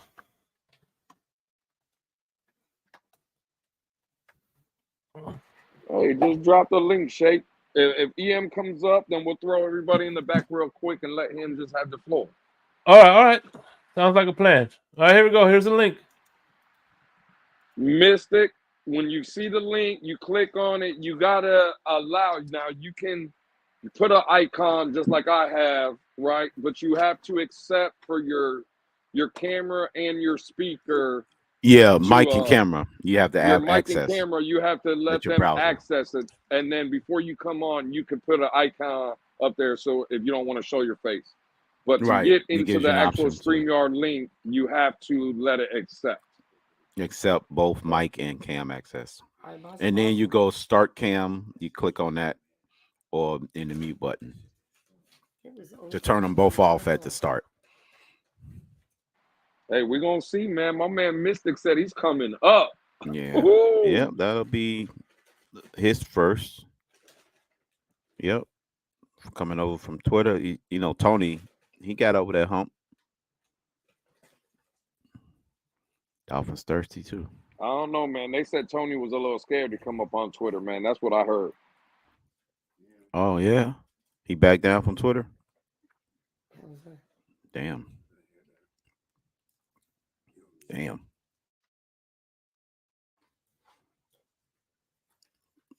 Well, yeah. So what did you say Michael K said or Bill's Red, White, and Bill said? You said he had, when he was mentioning Milano, did he give you a number? No, he didn't get no numbers on any of the players. He just said, I think Milano missed majority of the year, though. So you could probably put him down as missing, like on IR. Von Miller, he did probably missed, let's say half of the season, good chunk, 6-7 games. About the same amount as Armstead as far as key games, yeah. Right, yeah, like Ed Oliver, I don't know how many games Ed Oliver Hell, played. Did he even play against us in that game? I don't even think he played in that one, did he? Miller? I don't know. You know how he is. You know how I am when it comes to him. He's just one of those, what do you call it? He just go along to get a low player at this stage of his career. You were there. I don't know if you can see Crypto. Is anyone in the back? No one's in the back. I'm looking. No one. Yeah, I didn't see anybody. Well, I can't see him unless they type something in the chat, in the live chat. Oh, the private side. I nobody's in the chat. Trust me, I got it. Yeah. Okay, now here we go. White, KT. Mystic is in the building, y'all. Right. Ladies and gentlemen, the one, the only Mystic. Yeah. What's going on? For the first time ever. Look at Mystic. Yep. Now he's on homie. Now you're part of the YouTube community now. It's funny. It's funny hearing you guys say this because I actually, if you look at my channel a little bit, sorry about the light. I'm actually cutting up stuff for dinner and whatnot. I figured I'd be nice though and accept the request, you know. But yeah, I actually had a channel with my buddy. He's a Washington Redskins fan, CJ. And we were actually doing some sports talk show there for a while on StreamYard. So it's just funny hearing you guys be like, you got to do this and that. And I'm just like, I know what's up. Well, welcome, bro. Listen, again, you welcome aboard. Your first YouTube stream on the channel, man. But hey, yeah, I appreciate you coming through, Mystic, for real. Yeah, for sure. Oh, absolutely. It's funny. I had a couple of YouTube firsts to Shake Money. Now that I think about it. He like one of the other few, man, that like they first time ever. But he's been on YouTube before. I'm just saying not on here. As far as the tailgate, right? Yeah. Hey, this seems like it's where it's at. You know, it's the place to be. You know, that's what I'm hearing. Right. Absolutely. So Mystic, what are your thoughts? What do you think? I know you asked us what should our moves be, but what do you think our first move should be? So. Okay, what do you mean by move? Are you talking draft? Are we talking free agency? Because I'm still kind of like the cap area. You know, I want to make sure our cap's where it needs to be, so you know we can somewhat be aggressive still with this team. Because the last couple of days I've been hearing that this team is financially one of the most flexible teams in the league right now. So. That tells me we can move a lot of money how we want and be aggressive in free agency if we need to be. So that's just kind of like I'm curious what we're gonna do, but I know we have some options. So that's kind of what I was talking about. Well, I'm kind of with you there, Mystic. I would say I would like to see, you know, win this Tua deal because I do believe Tua is going to get paid, right? I don't know what the numbers are going to look like or whatever. But I do believe an extension is coming. Absolutely. So I think, you know, that would free up some money. But I guess, Mystic, for me, if we had to tag a player, right? If we were going to tag just one player on this team, who would that player be for you if you had to throw the franchise or whatever tag out of the three? What player would that be for you, Mystic? See, I need to look. Okay, do we know what the market is on everything right now? Like, I haven't really looked at the numbers to know, you know, what the tags are. I think Christian would be somewhere around 20. I think they said like a Robert Hunt would probably be around like 14. I think something like that. Those are the only two guys for me anyway that would probably be up for the tag anyway. So yeah, I'd say something like that. You know, call me weird, but if you can't, I don't know, if there's some weird thing and you can't financially figure out Andrew Van Ginkel, is that someone you use that tag for to give you someone that you know you need to start the season with, considering your other two guys are, you know, on the mend? Well, the only thing I would say with Andrew Van Ginkel, if he's going to be salary too high, like an outsider, yeah, I think as a pass rusher, I think that would be way too much for Andrew Van Ginkel. That would be the only problem with him, because I think he would fall under the category as like an outside linebacker pass rusher. And bro, I think what you're talking about for the upper echelon pass rushers, you're talking about 20+ million. Right. See, no, that's not news. See, we ain't doing that. And I'm hoping he's not trying to do something like that. I don't think he will. I mean, we've already had this talk. I think Van Ginkel is going to be one of the only people, if we get some house money deals, he'll be one of them. Because I think he really does enjoy it. Unless Philly decides to throw the bag at him because of Fangio. That'll be something to watch. Right.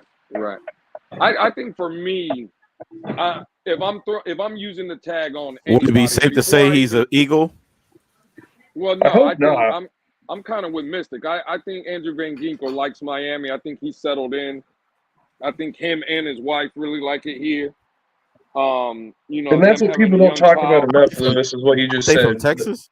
The family side of things. Yeah. Well, yeah, I Could be. think they're from Texas or wherever they're from, but I just think that they've been in Miami for a long time now. They seem to be very comfortable, right? Them having a young I hope child you're too. right. I don't know if you want to move. I No. think AVG, you could probably keep him around. Yeah. For Well, me, yeah, and he's shown he's been a team first guy. You know, I think that's we talk about. We want these certain persona guys. You know, team first. You know, this and that, showing up, doing the off the field as much on the field, and I think he's one of those guys. You know, it's like Christian Wilkins. If you let Christian Wilkins walk, I mean, I don't know, you're not saying good things to the rest of the team if you are Chris Greer, because Greer told us he wanted to keep the people he drafted in home and develop them and pay them and don't let them go elsewhere and be successful. And well, you let Wilkins walk and he's successful elsewhere, you fail. Yeah. well, yeah, but I think I listen. I'm not too I hard think pressed to keep Wilkins as much as the you other guys on offensive line. yeah. Yeah. Well, the problem is you just can't keep everybody in that scenario, right? But Right. That's That's true. why I was like You're saying right. I'll let Wilkins walk, when I keep the hear line. when I hear the like the it's gonna be a bad look on Chris Greer. No, because if I look at it, and let's say in that scenario, yeah, you lose Christian Wilkins, but you end up signing Tua. That's a draft pick. You end up signing Jalen Phillips. That's a draft pick. You end up True. signing Robert Hunt. That's a draft pick, right? You end up signing Waddle. That's a draft pick. Holland will come up. That's a draft pick.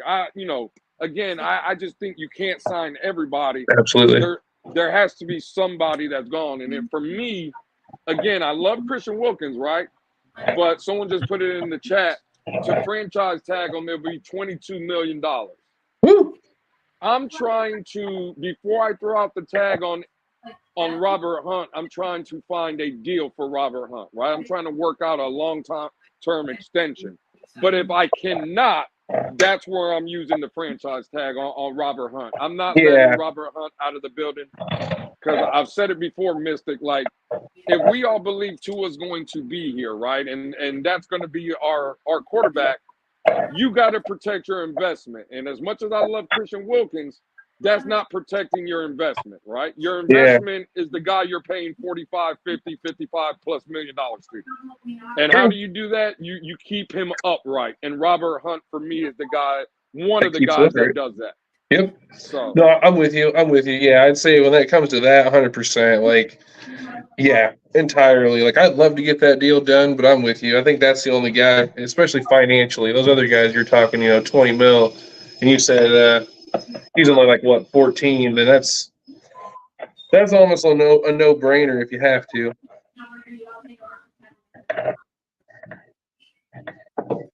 Because I mean, Well, Michael K, I don't think you're right. I don't think his Hunt's tag is 20 million. I think you got some digits off there. I think yeah. I don't know what Hunt you talking about. you talking? I don't know. I don't know if it's 20 million. That's a lot. No, I'm saying like what? We're saying 14 for Hunt? No, I was just saying Michael K's numbers off. He said 20 million. Oh, almost geez. 21 million. Yeah, I don't know about all that.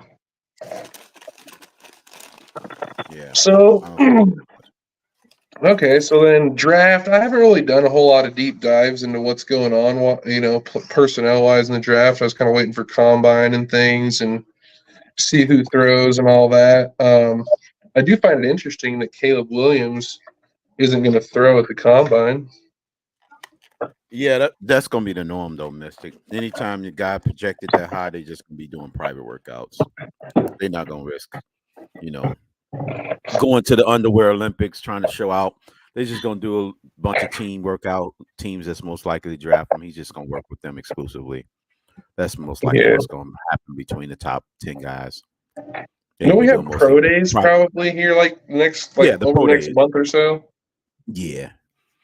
Yeah, I don't expect Caleb Williams. I don't even expect Marvin Harrison's son to work out with anybody other than top 10 guys. That dude. Man, if this man, why couldn't we be in the top 10 this year? Right? Yeah, that would be something. Yeah, that kid's gonna be special. I think the other 4 quarterbacks, they gonna work out privately.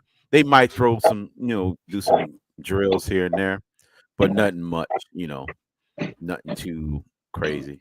We just gonna see a bunch of freaking people in freaking shorts and running around in underwear and high jumping and doing all kinds of craziness. That's what it is. It's the underwear Olympics, Just buckle up. That's too funny. I've never thought about it that way. You're killing me. So, man, I don't know, Crypto. Supposedly, a little birdie tapped me on the shoulder and said you like to watch grown men run around in their underwear. Oh, so I shit. don't know, Crypto. That's what I heard. That's the rumor in the street, Crypto. So I don't know where you get that damn rumor from. But listen, if it's professional wrestling, I guess you could say that. But that's about it. If that counts, then I could say I'm guilty of it. Because that's the only sport I can think of that meets that criteria. Hey, man. The WWF. It's WWF to me. Forget WWE, goddammit. It's WWF in my book. As long as we either pick up somebody in free agency or in the draft from the great state of Iowa, I'll be happy. You know what I'm saying? But besides that, I'm going to be pissed off. You know what I'm saying? No, Lewis, they not only have to be from Iowa, they have to be from Waterloo. Well, yeah. By the way, Crypto said he doesn't like to see men run around in underwear. He like to see them run around in their birthday suits. Oh my god! Shit! Damn. Now, Shake Buddy, he stopped the nonsense. Shots fired. That's funny. Yeah, honestly, I think if I remember correctly, teams coming out of this, wonderful state, I say that with so much emphasis. I think Iowa State actually has some decent defenders, so I think we'll probably see them go in the late rounds, if not be some more, undrafted free agents. Cyclones. I'm telling you, though, and this is what's killing me. When they first put these draft boards out, I saw Cooper DeJean all over top 10, top 15 on draft boards, okay? And now, when he got this late season little, leg injury, this and that, he's all of a sudden not a first-round pick. I'm telling you guys that if we want to replace Howard and Cooper's on the board, you draft that motherfucker. Excuse my language. Where are you talking about? Are you talking about in the first round? That's with our first round pick. If he's already on the board, I don't know. I don't know first, but I think first we have to take a lineman. That's me. I think don't we have a second round pick, but we don't have a third and a fourth? Is that right? Yeah. So right now we're looking at a first, second, fifth, sixth, and seventh. I believe. Yeah, if he's there at 2 on the second round, you take him. Like that. That's my thing. I think you'd absolutely take him. I think he is a first round talent. I think with that injury, you're able to get him in the second. But he's definitely a first round talent. I think we'll look back on this draft and say that he is that. Like this dude was so highly coveted. I heard them talking all season about this guy. Like he's got ball skills. He's got the speed for it. He's a bigger corner. Like it's everything you want. All right, hold on, Mystic Man. I got a legend in the back. Oh, you're good. Go ahead. Flip me out. Go ahead. No, you can stay. You can stay. No, you got the legend in the back. I just, I gotta when he come up, I gotta give him a proper introduction because this is the man, the myth. He's must be talking about some folklore. The guy who's gonna put like all these bad rumors to rest. Give it up for my main man, and he's gonna be on the blender hopefully if he has time next week. Give it up for my man EM.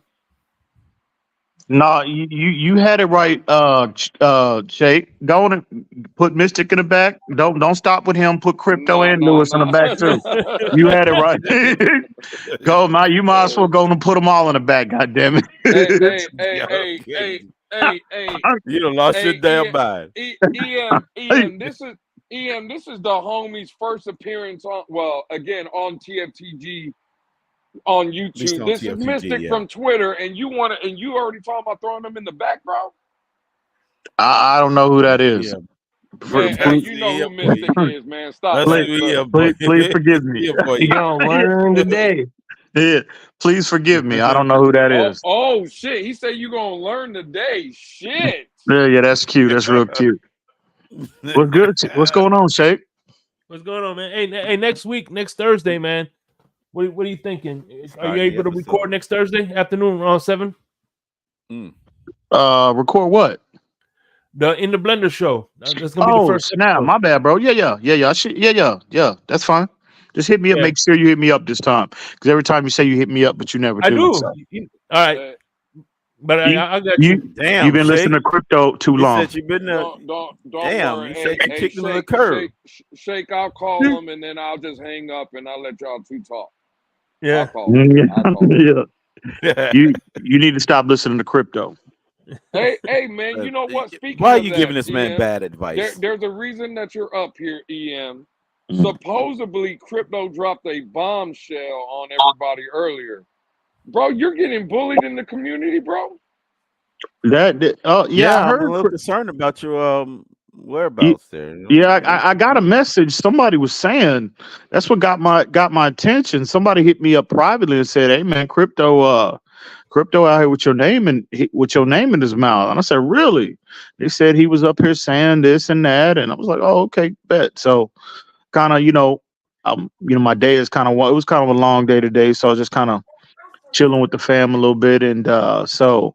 Once I saw that message, I, kind of finished up what I was doing, and I said, I got some downtime. Let me get up here and see what's going on. So, but yeah, this is news to me. I mean, somebody's bodying me. Okay, well, that's news to me. I'd like to know who, when this supposedly happened, who was involved, and because again, this is news to me.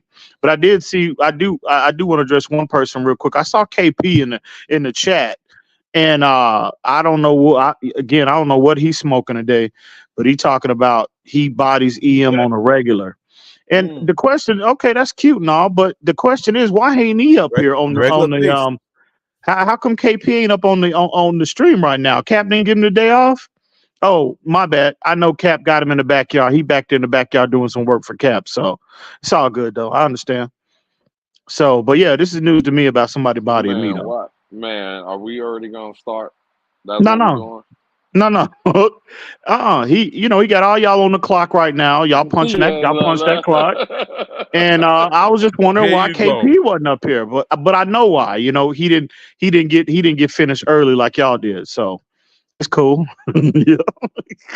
Actually, I'm signing a timesheet because I lost my punch card. Damn. Well, I'm just surprised. Crypto, why are you so quiet now? Crypto, tell everybody who bodied this dude. I really want to know. I want to know who because Crypto know what time it is. Crypto don't want them problems. Listen, I already said it. I said it before. On YouTube, on Twitter, there's this up and coming guy with a stream. Oh, he doubled CB 41.5 numbers. What he did, that's what he did. His numbers are in the stratosphere at this point. Oh, CB 41.5. Okay. Well, I got hey man, it was a bird. It's a bird that tapped on my shoulder just literally like 7 minutes ago. And I told him, I say, man, you don't let Crypto go sit up there and put that dirt on your name like that. He said, I only address people that move the needle. That's what his response was. So I don't know Crypto. I'm just, all I'm doing is relaying the message right now. He said he do not address anybody. Only individuals that actually move the needle in the community. That's what he said. There's certain individuals in the chat right now, though. Listen, that guy. Okay, I see. Yeah, I see the numbers. What's up, Q? That guy moved the numbers. Hey, shout out to the homie Q. Salute, homie. Oh yeah, Crypto. Yeah. CB, pull up. you hit me up early. You said that you don't. I would like for you to kind of expand on that, if you will, if you have time right now, because he that little bird tapped on my shoulder and said he only addresses people that move the needle in the community. So I would like for him to come up here and kind of expand on that. I would like him to expand on what Listen. does 41.5 mean. That's what I want to know. I thought his name was CB83. What's this 41.5 I'm hearing about? Oh, that is hilarious. He's been reduced to size accordingly. Oh man, that is hilarious. He is half Wow. of himself. Yes, No, well, that's what he 41.5. yes. Yes, Let he me is, Jake. hang on real quick. Let me drop this in here. Let me make sure. Sheikh Moolah. Oh, wait a minute. He calling you the fabulous Moolah? Q just called you the No, fabulous Shake Moolah. money is Moolah is in Spanish. Is money. I thought you were talking about the fabulous Moolah. Listen to this fabulous move. Yeah. Yeah. Hey, the link has been sent privately to that gentleman, and we'll see if we'll see if he pulling up. So Damn. I don't know, man. Crypto said earlier that that individual, he was scared to come up. That's what Crypto said. Damn. I don't know, man. Hey, CB said yes. After his show, he said he did, kind of reiterate that stratosphere comment. He said that again, he only addresses people that move the needle, people that's in this quote unquote stratosphere. So, Crypto, I don't know what to tell you, homie. One thing I would like to address, though, I saw his comment in the chat earlier about 6,000 subscribers. He said the math ain't mathing right now. So I said, well, CB, well, exactly what do you mean by that? Do you think Cap is juicing? Is that what you're trying to? Damn, he said You he's trying to rigging the say? numbers. Damn, Oh he's yeah, he juicing the said numbers. he said he rigging it. He rigging it up, and he said he said he definitely juicing. That's what he said.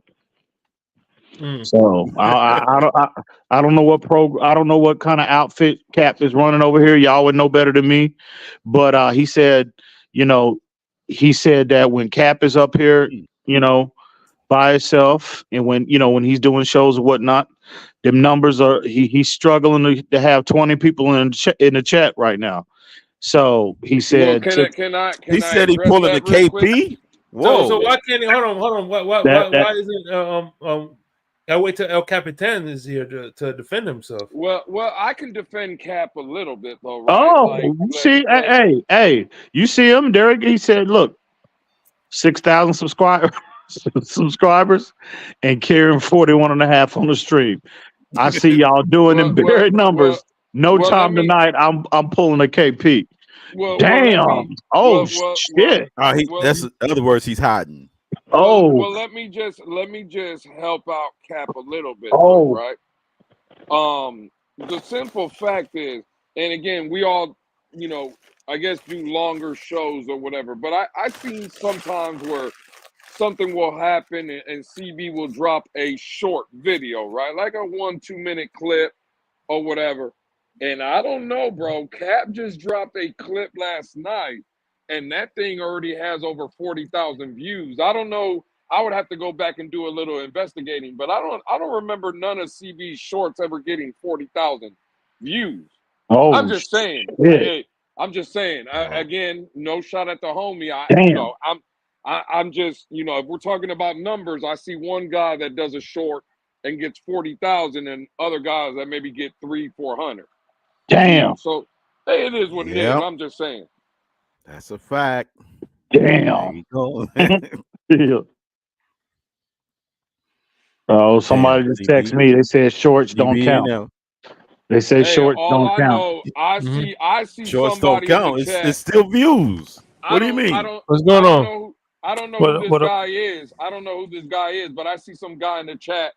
I get what Esther fan or whatever. I don't know who that is. Yeah, he's got some good. Hey, listen, man, Esther has like some of the best boxing takes out there. He said Tank. Said that's what I heard, Shay. He said Javante Tank Davis is ducking Devin Haney. That's what that Oh, man said. really? Yeah. That's That's what the that word on man the said. street. Yeah, Hey, no, The no. best I boxing like take of Lewis all for time. I like Lewis for his football takes, but his boxing takes can be a little bit suspect. I have Little bit. no Whoa. idea. Well, Tony, let me be very Whoa. clear, Tony. I don't know about Shots that man's fired football already. takes or boxing takes. I have no idea. I don't even know who that man is. Hey, I have no idea who the hell Estefan is. Right? I have no damn. idea. But I heard he was terrible in both aspects, talking football and boxing. Damn. Hey, Hey, I don't man, know. I ain't heard from the homie in a minute. Look at that. Shit. Esther, what's Wait a good, minute. bro? Hey, we got somebody in the chat goes by the name of CB41.5. There we go. We're starting that right now. God damn it. So wait, is the money that we got from releasing both Agba and designated for after June, or do we get it right away, guys? No, Agba we right got away. Agba we got right away. Yeah. Hey. But the X is the X one after June 1st. Yeah, it's after June. Yeah, 1st, that's the later first, in the year. Yeah. Okay, I wasn't sure if we get both of them right away. Let me hop in this I goddamn chat real quick. Look He, this dude he talking said about. if EM stays away, CB41 is going to get more subscribers. Yeah, That's yeah, what he said. okay. That's that idiot Michael K, bro. Go fuck yourself. That's what he said. This dude in the chat talking about EM carjacking another show. How am I carjacking a show? I just pulled up. Hey, man. What is this dude talking about? Whoa, man. Hey, man. Hey, I can't help it. I can't help it. People like to hear what I gotta say. G-Man. What am I supposed to do? Apologize? Wait. I have Damn, a question. G-Man is coming Between at him. Ian in the chat, I G-Man. have a question for everybody in the chat. Who has better football takes, Lewis or EM? Tony, don't do EM like that. Yeah. Don't do EM like that, Tony. Don't do the homie like that. Yeah, okay. Damn. You know how EM when it comes to them polls, man. Hey, Tony, that man just said he had a good day with his family. He was relaxing. Don't make him go back there being pissed off, Tony. Don't do that to that man. Okay, sorry, I almost started something. Hey, okay, let's move on. Yeah. Let's move on from that one. Yeah. Don't do that to that man. Damn. Killing me. Anthony, you say you from Iowa too, Anthony? No. No. I live in. Florida. I'm a Florida boy. I was born and raised in Miami. I live on the West Coast. Hey, can someone highlight Scott Jackson's comment real quick? Ooh. Okay, Somebody cast the first ballot. The first ballot has been cast. Let's move on. So let's move on because we all know what time it is. I'm not trying to get nobody in their feelings here tonight. So let's move on. We know what time it is. Very few, if any, on this goddamn internet. I don't give a fuck what platform you on. When you talk about this football shit, there's very few that's in my stratosphere. We know that. Do you see the last comment in the chat? Someone taking shots at the homie with Pitt's take with CB 41.5.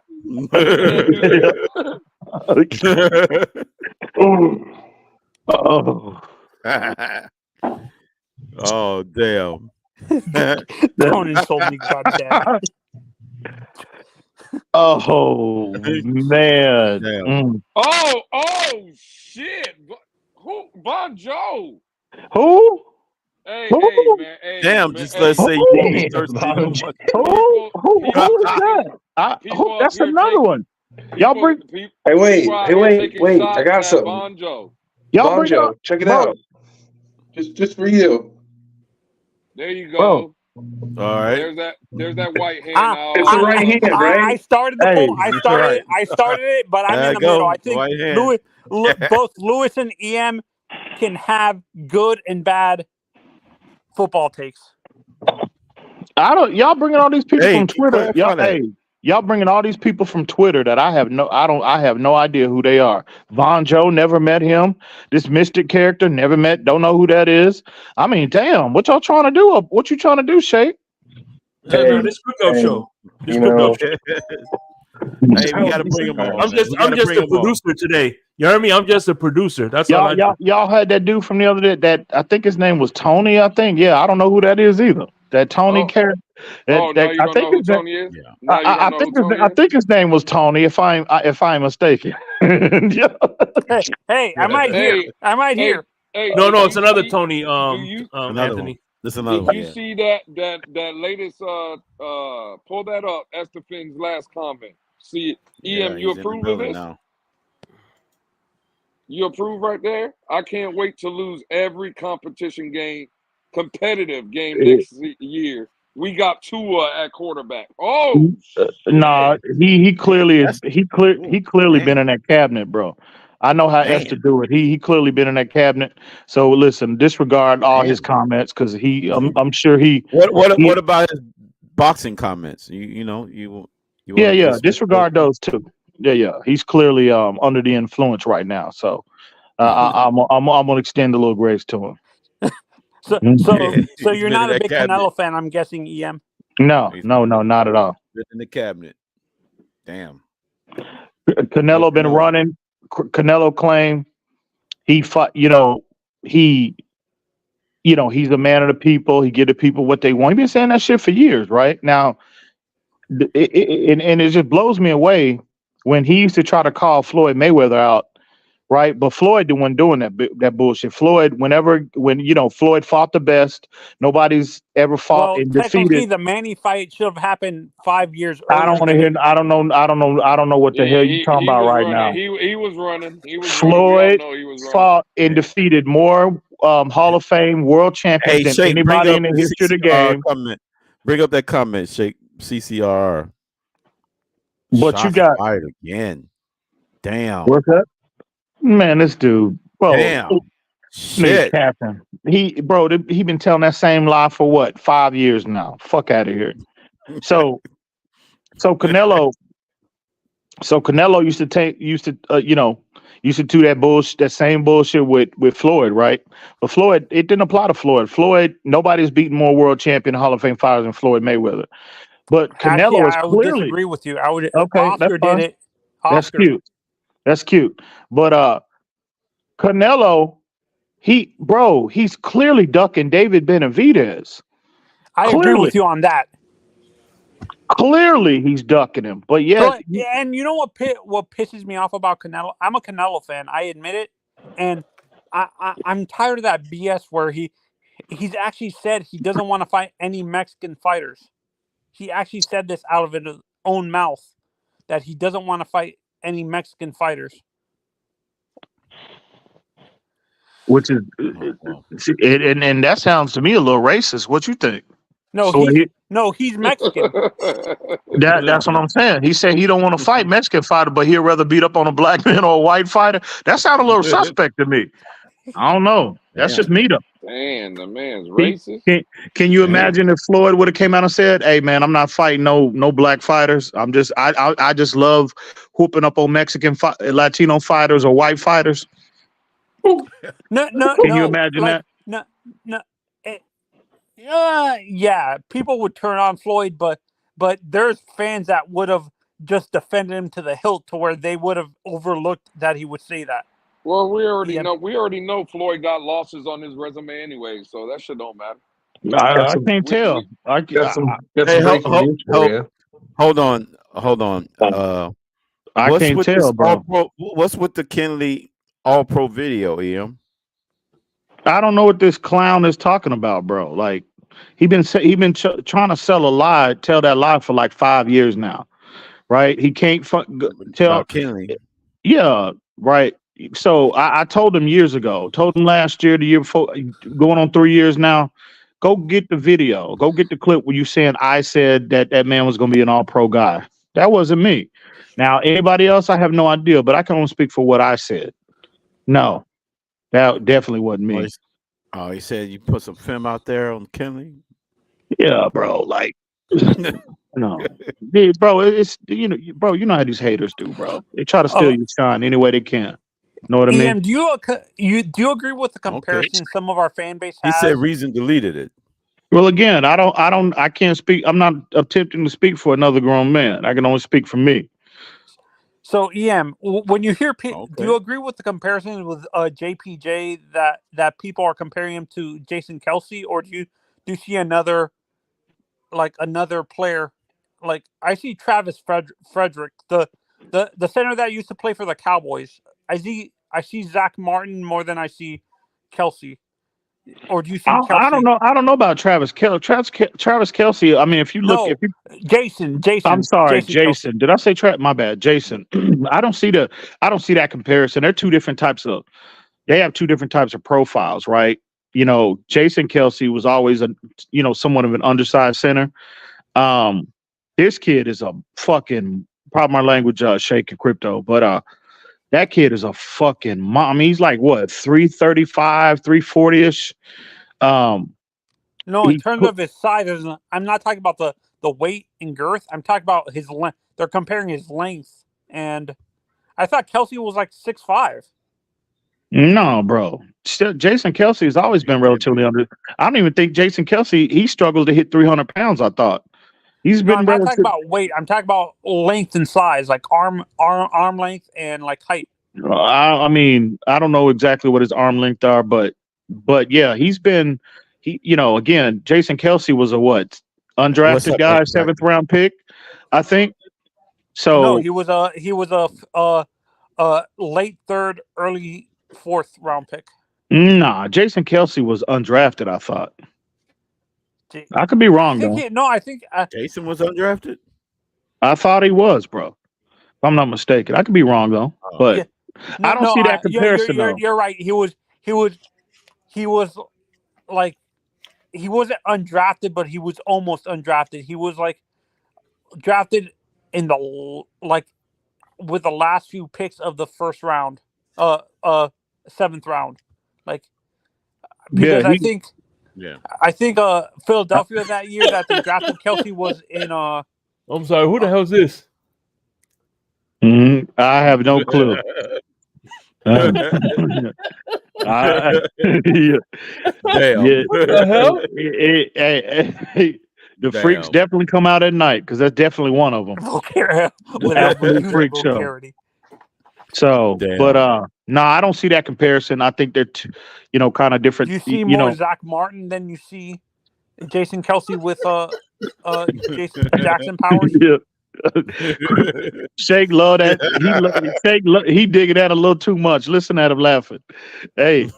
But do you agree with my comparison where I say I see more Zach Martin or Quentin Johnson? He's going in on chat. Or Quentin Nelson.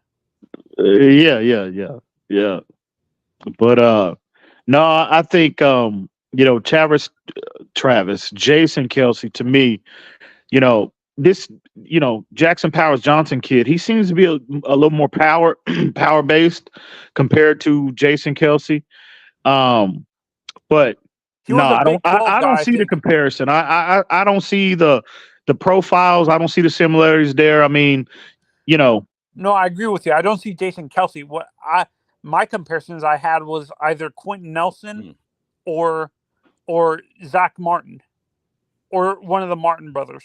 Well, I would say he's probably more similar to those guys than what Kelsey is. When you compare everything, like the profile, style of play, and all of that, I would say that that's a more fair comparison. But Kelsey, I don't see that. Two different, not totally different, but different play styles nonetheless. But no, I don't see that comparison. Would you, when you look at the tackle from Georgia, would you stay away from him because he's way too much development, or do you think he can start? If hypothetically, the rumors are that Tehran might, do you think he's a guy that needs to sit behind someone, or do you think he can start day one? Amarius Mims from Georgia. I'm not entertaining, a tackle, not high, not because there's not a glaring need there. I know Tehran Armstead is, he's on a back half of his career, and he probably will play more and more year. Yeah. But he's still, when he's healthy, he's still a top 5 tackle in the league. So our needs are more on the interior than the exterior. I'm trying to get a guy a plug and play guys on the interior. Not only on offense, but the defensive side, depending on what that whole what happens with Christian Wilkins. But again, we're in win now mode, and we need guys. And I know the draft is a crapshoot, right? But I'm trying to draft guys this year that are as close to plug and play as they can possibly be. Because again, the window we all know is we think we have a Super Bowl window or a deep playoff run window wide open right now, and we don't have time to. I don't think, at least drafting high in this year's draft. I think it's counterproductive to try to draft a guy and then have him pull an Austin Jackson and sit for 3 years, and then you finally get up to speed in your 4th year, right? I just don't think where we are at. I think the Austin Jackson pick at the time we drafted him, we were still in rebuild, and I think with all the trades that Greer made, pushed our timeline further up. If he would have stayed on the timeline that we were, where we were building through the draft, I think that's how Austin would have developed the way we wanted him to. But with him trading for guys like Jalen Ramsey and stuff like that, trading for established players, I think the waiting for AJ to develop is out of the question now because of the fact we traded for established players. Do you agree? Hey, by the way, I heard Matt Ariza signed with the Chiefs. Yes. Yeah. Oh, the God. rich gets richer. Is that punter that got arrested? Yeah. Yes, that's him. The one that kicked like 90 yards and stuff. Yeah, that's him. Oh, he's back in the NFL, huh? I guess. He was cleared for a whole year. He was cleared for a whole year. He's been back. Really? Yeah. So now what you got to happened? go the full length of the field against him now. So what happened with that? With that situation, that was He dropped it. Yeah. Apparently he wasn't even in the state when she made the accusations. Right. Oh, really? Yeah. Yep. So what? I guess she was. Money grab Well, I'm not going. Hey, man, I'm not going to speculate. You know how the internet What's is. up, Fred? I got too many. It's too many of the haters out tonight. Go ahead, Crypto. Go ahead. No, I'm just saying because I got out ahead of the whole allegations with a particular player that wanted to play for the Dolphins, and said that it was a big money grab from day one, and then it took 18 months before Texas judges agree with my opinion. That's all I had to say. I've said this on other platforms or on what's it called on X or Twitter. I've said, to me, I think I understand why people want to build inside out, but that's drafting that way is the old way of thinking. Being that this is a pass first league now, and not a lot of teams focus on the running game like they used to, and stuff like that. I beg to differ, but go ahead. But what I said I think we need to go outside hold on, in. Fred. What's up? We hang on need a to second. draft Go ahead, outside in. Draft the defensive backs first and the linebackers, then the defensive line. That's how with it being a pass first league, the majority of the time, where not a lot of teams focus on the running game and stuff like that. I think it's a more successful draft strategy is drafting from the back end, going towards the defensive line instead of going from the defensive line to the back end. Do you agree with me, or am I? No, I disagree, man. I think, listen, if you look at, I never subscribed to that pass happy narrative, right? Teams tend to put the ball up a little more in a regular season than maybe in previous years, but the game is still won and will always be won and lost up front. It starts up front, it ends up front. You can have all the shiny toys on the outside, the big time corner, the big time wide receivers, etc. But you gotta be able to run the football and stop the run. If you listen to Anthony Weaver, it's been multiple interviews of him, up on YouTube, on the internet in general. You look him up and you hear him talk about, that toughness, that physicality, how teams, generally the more successful teams, that's a paraphrase, but I get that's the point he was trying to make. Generally when once the postseason comes, right, and that's what playing this game is all about. The game is won up front and it's lost up front. Generally, the team that's more physical, meaning we can run the football and we can stop you from running it. Generally, that team tends to be more successful in terms of hold on. Before I want to interrupt, I got to interrupt this real quick because we got a family member pull up in the back, and he's the guy that saying that people say he was running. So I want to give you a warm welcome to my Finn's Tailgate brother, my man, Mr. Kari P in the building. What's up, KP? What's up, KP? What's happening, man? Who is that? I can't hear you, Kari. I can't hear you. We can't hear He you. up here live too. I have no idea who that is. We can't hear you. You know who we talking. I have no idea who that is. Hey, Put your foot on his neck, KP. Hey, he's kicking asses and taking names. You done cutting that wood, KP? You done cutting that wood?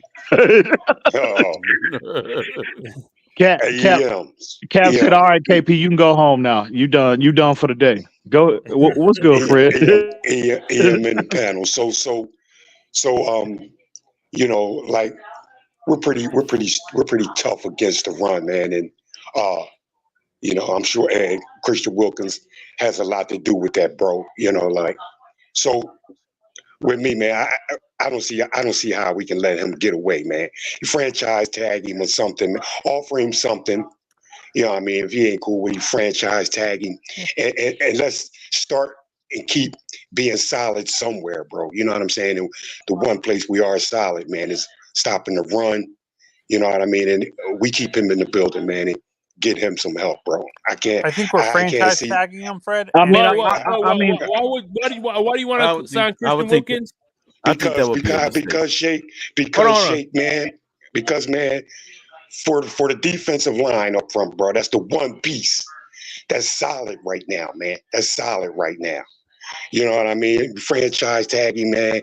Keep him in here, man, and you figure your way. You figure out what the fuck else you're going to do around. Excuse my language, but what else you're going to do? But I can't see Christian Wilkins leaving the team right now, especially with this season. With this being a must-win season this year, man. I mean, it's not a must-win season if you let him walk out the door, Shake. Not no more, man. Yeah, it's funny how y'all make all these excuses for Wilkins, but don't even and put everything on Tua. That's crazy. Okay, well, like Shake, man. I just think, man, like for the money Tua could be getting that he could be getting, man. I mean, but not. But how he sells late in games, and there's too many questions around him to make that kind of commitment right now for me, bro. It is, man. So you want to pay Christian Wilkins $30 million?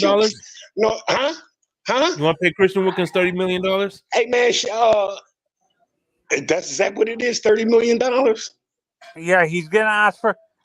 He's gonna ask for 25. I thought it was like for 23 or something like that, man. No, he wants $30 million, man. That's still terrible. I'm not paying him 23. I'm not paying him north of 20, bro. I'm not. Oh boy, man. I want to keep. He's not Chris Jones or Aaron Donald. Okay, Em. I feel you on that, Em. I want to keep him, Fred. I ain't gonna lie to you.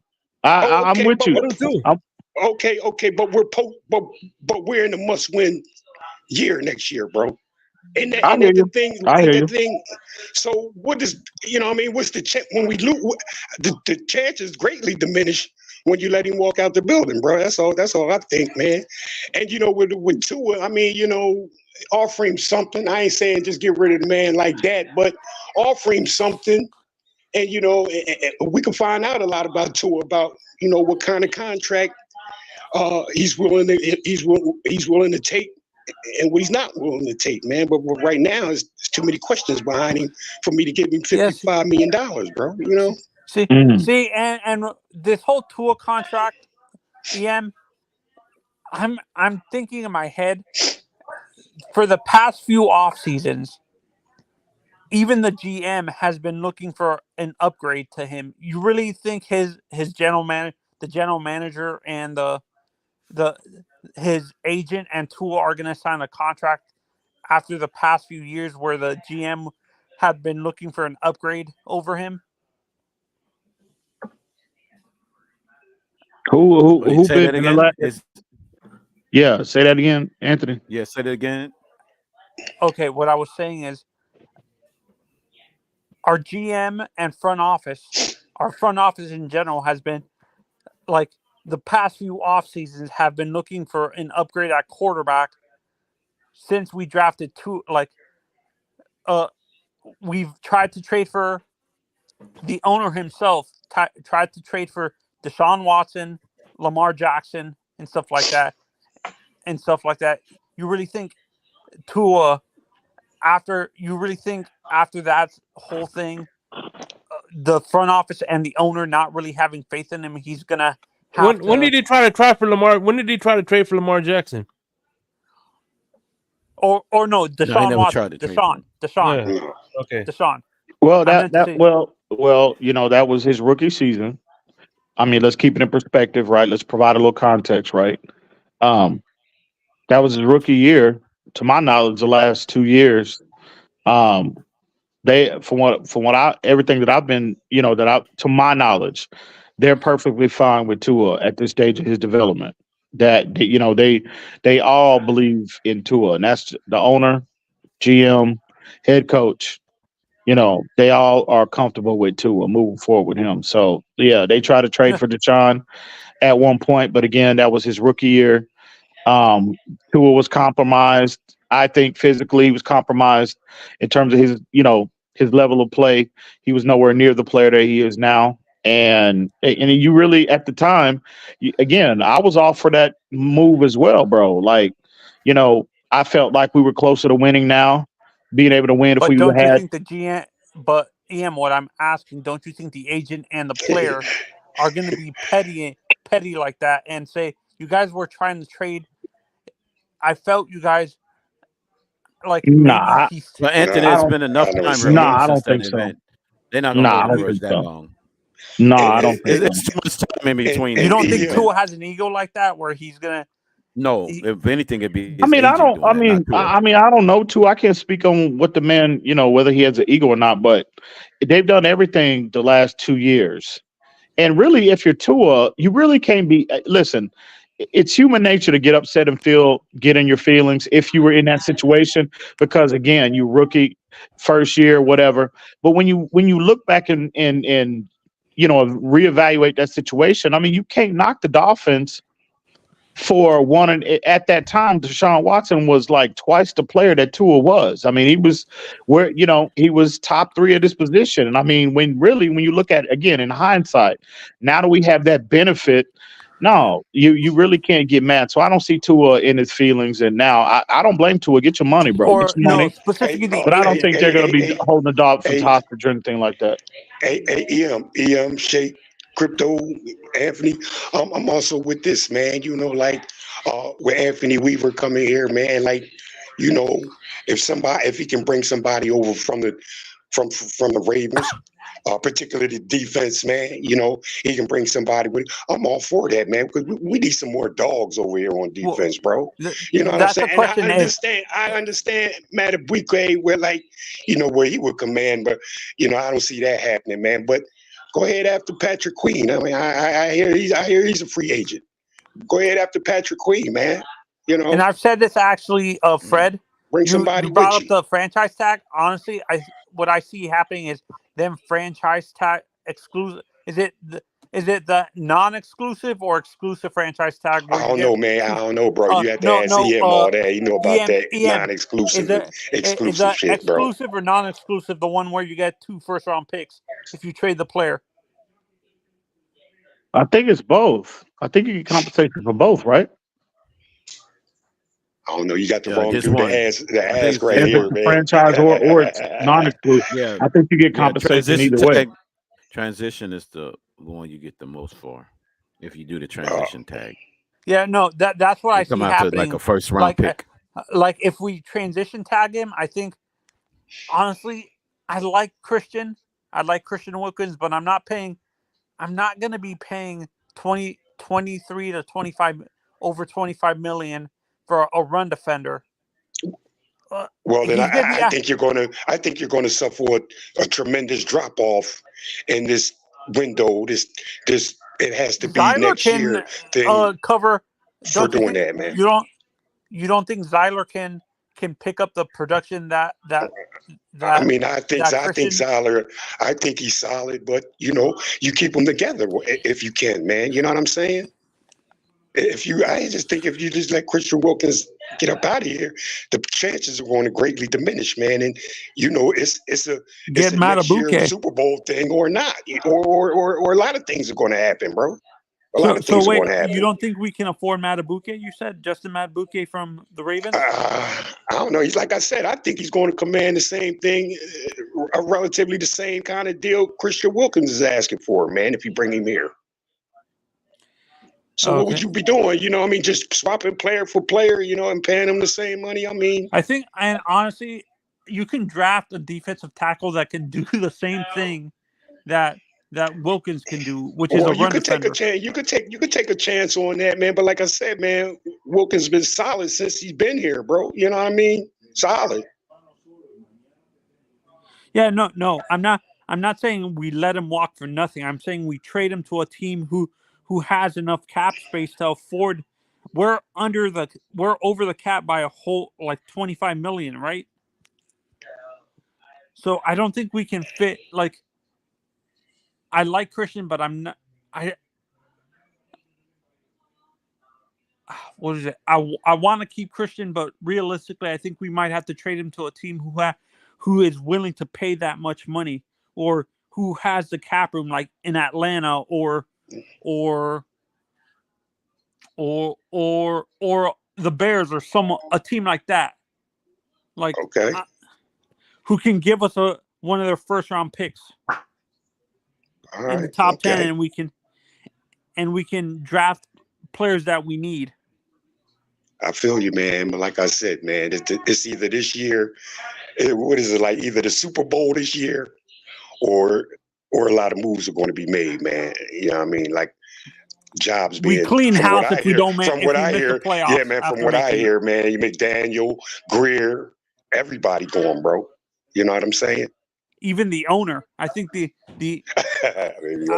think if he doesn't win a Super Bowl, he sells the team, and he fires all the people, and then sells the team, or gives the rest of the 50% ownership that he owns to the guy, his new partner. But I don't want to get anybody too excited. Yeah, Shake, I just came up here, man. I just, I had a little something to say on that right there, man. Did you guys see the rumors? Apparently, like Pete, this is not coming from Pete. This is actually coming from a lot of news reporters in San Diego. That what's his name wants to build his own quarterback, and he might want to trade Justin Herbert, which is a stupid move on his part, and stuff like that. But do you guys actually do you think that actually happens? EM? I'm sorry. What's that, Anthony? I watch a lot of people who cover the Chargers and stuff like that, and rumors are saying that the ownership and the new GM and Harbaugh want to draft their own quarterback and maybe trade Justin Herbert. Do you actually believe that, or do you think it's BS? Hold on, I got another legend in the back right quick. What's going on, Lewis? Yo, Lou. This has to be some of the dumbest shit I've ever heard in my life. Do you mean the reflect? And again, I mean this with all due respect, Anthony. I'm not coming at you. No, but I'm coming. But I'm hearing Anthony, it from the reporters who cover the Chargers. Anthony, stop. The Chargers You care to are not elaborate, trading Lewis? Justin Herbert. Let's stop the cap, bro. Stop. The shit ain't happening. No, I know that, but what I'm asking should So you don't really think Harbaugh wants to draft his own quarterback? No, No. absolutely not. Herbert is the reason why he's going to take another shot at the Super Bowl. I just came back. I mean, I thought I heard He's somebody not else say starting from something about scratch. that, man. But Yeah, he's not. Why I'm would he not want gonna to go start there, from man. scratch when he got Yeah, somebody why that's would he been do that? productive? No, I understand. Now, the reason why I asked is because it's Now, coming. This is hang coming on, real directly. quick. Now, hang on. Now, crypto. Hey, now listen. Again. That's the same. Oh, we was in that Twitter space whenever that was a couple weeks ago, and you were up there, and that's the point that I was making about when they look at Tua, right? Tua's been productive, extremely productive, like top 5 productive, right? But you were just held, but you as well as Ain't no others. coach coming in. I'm We saying said in something the about event getting a that he new coach. does, in the event that he does, what did you just say? You said there's no way Harbaugh would get rid of Herbert because he's been productive. Well, that's the argument I was making with Tua, and y'all push back on that. Mm-hmm. Who said something about you, new coach coming in and force with Tua? Well, we were talking about the whole 5th year option. Like nobody. It was a few people saying that, and I understood. I understood that. I could. I'm not pushing back on that narrative, but they were saying they would make Tua play on a 5th year option. That way, if they flame out and we're unsuccessful this year, well, they'll be looking to move off of McDaniel, but they're not. But the coach that they bring in, he won't be handcuffed to Tua contractually. He can either keep him or they can Right. extend him at that point. Move forward with Well, him. yeah, that new coach had the option to make Tua a bridge quarterback at that point. He won't leave in But year all I'm one. saying is, But why would again, to your point, year crypto, one, he you just wouldn't. said No, he wouldn't no. leave him in year one. He would be a bridge quarterback, just Oh, like okay. All right. Justin Herbert could technically be a bridge quarterback if he flames out with Harbaugh, but not in year one. He'll just keep him and just move on and use him as a transition guy. No. The reason why I brought it up is because this is people covering the team, not like YouTubers like us. These are reporters. Where did who you are see saying that, this. Anthony? Where did you see that? Like on the chart, this is coming directly from the Chargers YouTube channel, not like these YouTubers like us, not fan channels. This is actual people who cover the Chargers are saying this. No, I haven't heard Like anything who? like Yeah, that. yeah, I haven't. Yeah, not after that press conference Harbaugh gave. That'd That be a will fly in the shocker. face. That'd be a shocker. That'd be a shocker Yeah, to it'd be me a if real that happened. shocker right there, Anthony, did boy. you see the press conference that John Harbaugh gave shortly after he was introduced to the team? Oh, Jim Yeah. Harbaugh. Yeah, Jim. Yeah. Did you see that? The No, press conference he gave? and the reason why I would take you and to the go look at comment from that, and that Greg, would that'll the kill reason that why I whole brought that up narrative is about because that. the comment from Greg Roman is what got me thinking like that. Is because Greg Roman actually said out of his own mouth that he wants to take the ball out of Herbert's hands. Well, that don't mean they're trying to get rid of him. They're trying to take the pressure. That should be the strategy of any coach, right? Be complimentary, build the offense to where it's complementary to your quarterback. Why would you want to put your quarterback in a situation where he's got just unreal, crazy level of if you provide no help to your quarterback, bro, you're not setting him up to But we be said successful. the same thing about Roman when he was with Lamar. You know what? Doing that, he did that with Lamar, and people were saying the he was part hungry. of the Chargers. That's exactly who he is. No. That's who said it. Hell no. You know what? I kind of like where this is going. I'll play this game with everybody, right? I think the Chargers should move off of Justin Herbert. If we go by what all I hear from our dumbass fan base, Tua hasn't won a division and he hasn't won a playoff game in 4 years. So we definitely need to move off him because he's trash. Well, shit, I think the Chargers should do the same thing. Because the last time I checked, Justin Herbert has no division titles and no playoff wins in 4 fucking years. So if by the Dolphin fan logic, right, the Chargers should move off of Justin Herbert because Justin Herbert is straight trash. Damn.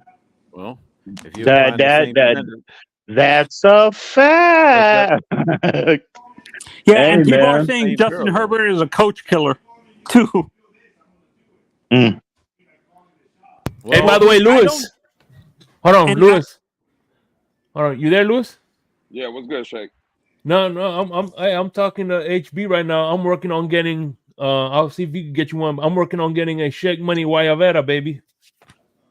Yeah, I see in the chat. Yo, Mounty. I see it. Okay.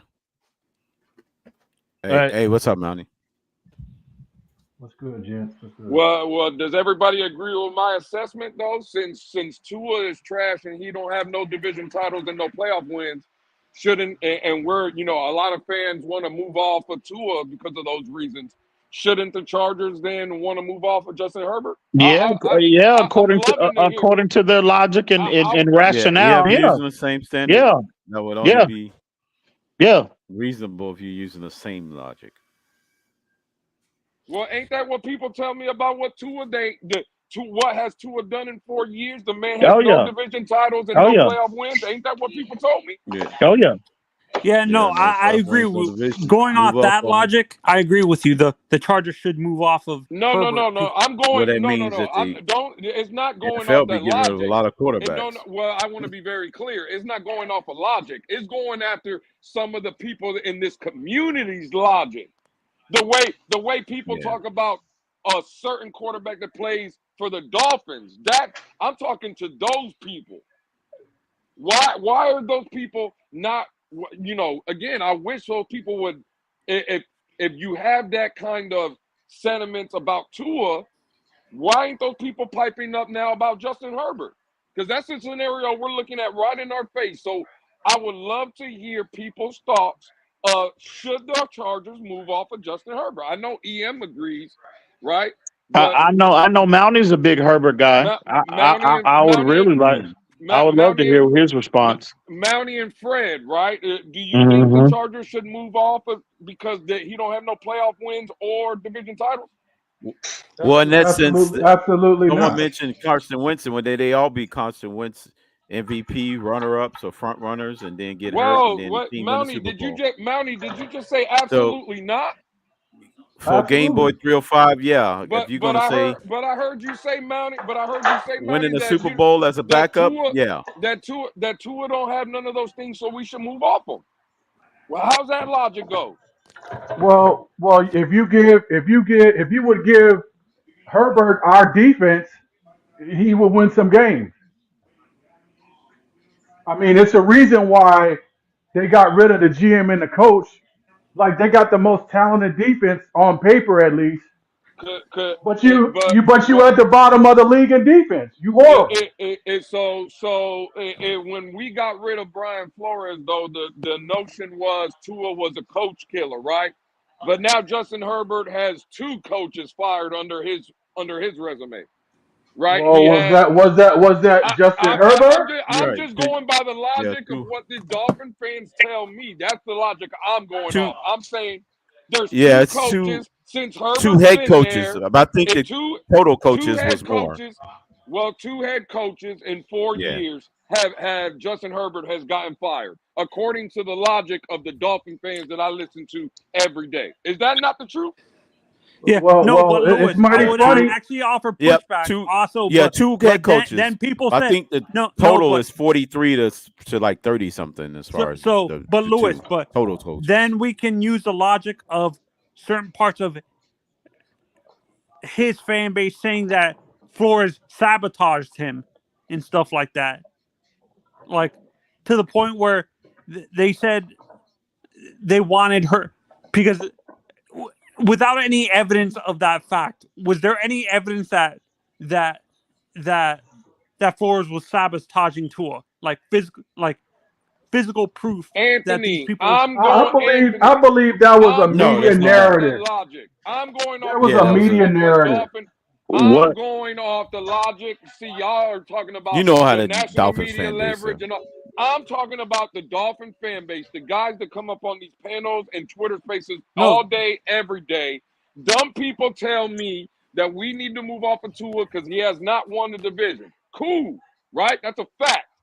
Tua has no playoff wins. That's a fact, right? Yeah. Nick Mullins, damn color. Tua can't put the team on his back. That is a fact, right? I'm not debating nobody that says that. I'm not here to debate that. All I'm here to debate is Justin Herbert has no division titles. Justin Herbert has no playoff wins. And Justin Herbert, to Mounty's point, right?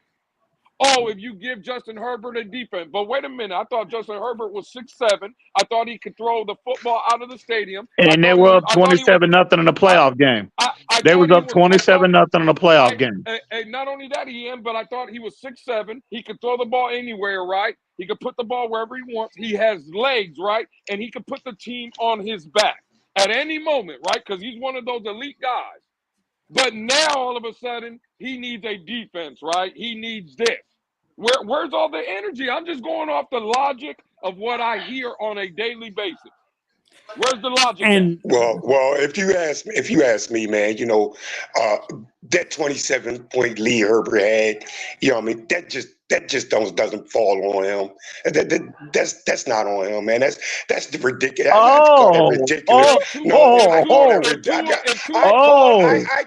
call that ridiculous to even compare that. You know what I'm saying? Your defensive coordinator just had to be straight trash, bro. Herbert got you. Herbert got you a 27-point lead, man. What more is the man supposed to do? Herbert got you a 27-point lead, man. What else does the man have to do? I'm agreeing with you, Fred. Now let me ask you a question, Fred, because I agree with everything you just said. Now listen to what I'm saying. I agree with you. Justin Herbert got you that 27-0 lead, right? You said you can't blame 100% on Justin Herbert. I'm not here to debate that neither, Fred. I kind of agree with you there, right? Now let me ask you a question, Fred. When Tua again, we might not like how they got it, but Tua, when he was off the field, gave the Miami Dolphins a 27-14 lead with 3 minutes to go against Tennessee. The defense, again, gave up those 14. We lost by 1. Who you putting that blame on? That's a fact. Because I heard you say that Tua solely lost that game. I heard you say that. Okay, man. I gotta get ready to go to the store, but let me try to answer this before I go. Don't run, Fred. No. But I'm gonna try to do it before I cut out, man. I'm gonna try to do this before I cut out. Okay, yeah, both of the quarterbacks have we'll say blown leads. I mean, the team has blown leads, man. But in the Tennessee game, I didn't see the game against with the Chargers with that lead that they blew. I didn't see that game. But it was just clearly in the game that we lost against Tennessee, man. Like 3 minutes, bro. 3 minutes. You give me, because that's just about what they came back in. You give me one first down, and we win that game. That's all. Just give me one first down. I don't care how you get it. I don't care how you get it. So Herbert couldn't get one first down. Herbert couldn't get one. Herbert couldn't get one first down. That's what I'm saying. Like I said, actually, Herbert needed more points. Like I said, I more than a first down. I didn't see that game, so I can't say anything about it. Really. But I saw that game. You need to score another field goal.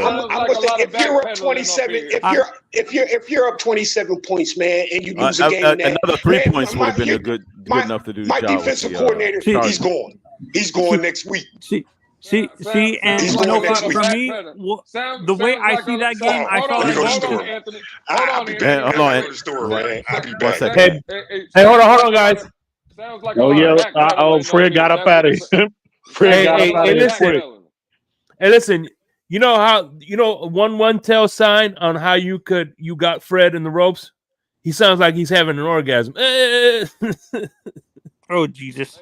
Hey man, listen. But Louis, when it comes to hold on, Anthony, hold on, because the fact of the matter is there's a lot of backtracking going on here, and all I'm doing is calling out the hypocrisy. Because I don't give a damn what your take is on Tua or whatever. What do I ask for the last goddamn 3 years in this fucking community? Be consistent. I don't give a damn if the quarterback's name is Tua Tagovailoa, Patrick Mahomes, Josh Allen. Take your fucking pick. I could care less. Don't feed me one bullshit ass fucking narratives about one person because you don't like them, right? Or the optics is not what you like, but then make every excuse in the book for the same shit you complain about on a daily basis here. Because the narrative is, in 4 years, Tua has no division title. That is a fact. But in Kansas City, in that division in the AFC West, Herbert don't have one neither.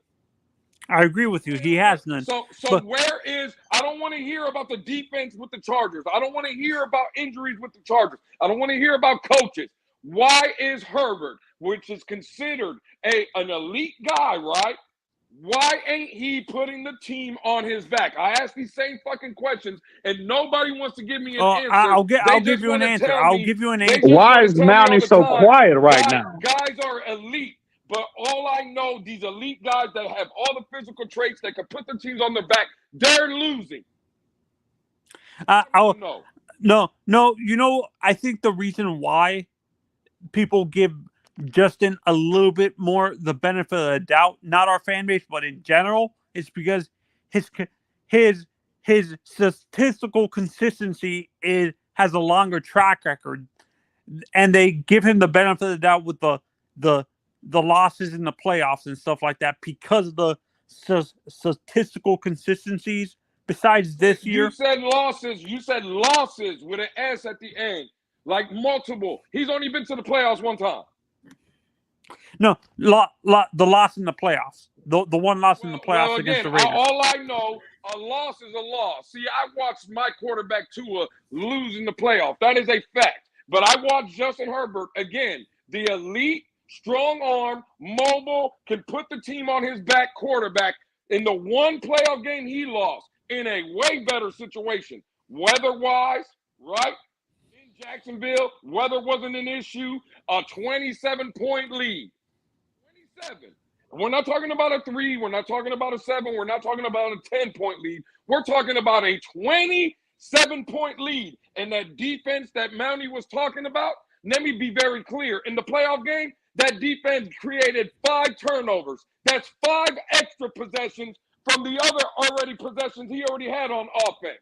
The man lost a 27-0 lead with the defense that caused 5 turnovers. Shout out to the home. Shout out to the homie. Let me ask you this. Shout out to the homie Rhino in the building. What's going on, Rhino? Hey, Rhino. Damn, Rhino, salute. Yeah, no. And why is Mountie so quiet right now? So Lewis, let me ask you this question. If the LA Chargers offered Justin Herbert for Tua, would you make the trade? Y'all legends. All legends. We appreciate that. All legends. Again, would you make the trade? Yes or would you make the trade? Yes or no? Rhino, pull up, bro. Would you make the trade? Yes or no? I would look at it. Yes. Appreciate you coming by, man. Not look at it. Okay. Yeah, and you know, what does that have to do with anything I just said? Because you're portraying. Appreciate it, Greg. Because you said okay, that's fine, but they still gave up 27 points, whether they had turnovers or not. What does that have to do? Again, their defense. That was to your point. No. The point is their defense. I'm agreeing. That defense in the second half when they couldn't stop a nosebleed. I'm agreeing. But the fact remains, and again, I hear Color say this all the time, and me and Color always agree when Color brings up this point.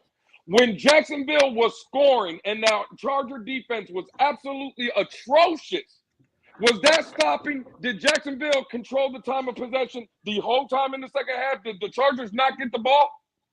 Did the Charger offense not get a chance to respond at any moment in the second half when the Jaguars were scoring every time they touched the ball? Did the Chargers have possessions in the second half?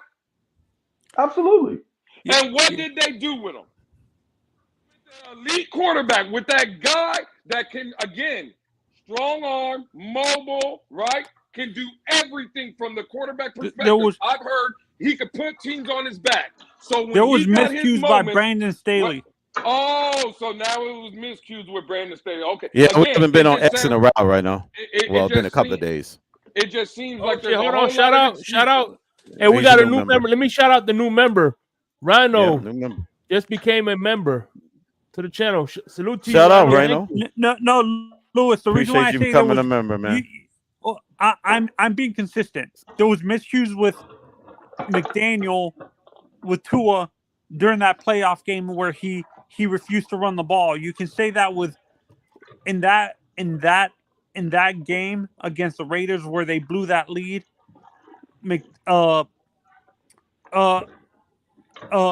Staley refused to run the ball. I don't know nothing about that. I know the quarterback that can do no wrong again and has everything at his disposal. He can make every throw you need. He can throw the ball 80 yards down the field. Shout out he can run for first down. He can do everything from a quarterback perspective. Shout out, Mo. He's one of these guys, right, that can put the team on his back. That's what we asked Tua to do, right? Tua, what do I hear all the time? Tua can never put a team on his back. He'll never be able to do that, and that's fine. I'm not here to debate that. My debate now is... And yes, Thomas, if you look at the deep dive, yes, it was a... Justin Herbert is one of those guys that supposedly can do that. And what happened? Why didn't he do it? And when they went head-to-head at the first game of the system in Justin Herbert's backyard, who looked like the better player that day? I would say. We ain't got to go into that because Flo made everybody look like a crap. No, I'm talking about this year. I said this year, the first game of this year in Justin Herbert's backyard. When they went head to head, everybody was healthy.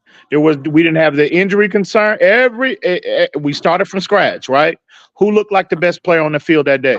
And you know what, Herbert. EM. To your point, Herbert had a chance to just like everybody. I killed Tua for it because in the Titans game he had the ball last. He had a chance to make things right. He had a chance to make a touchdown to win the Titans game.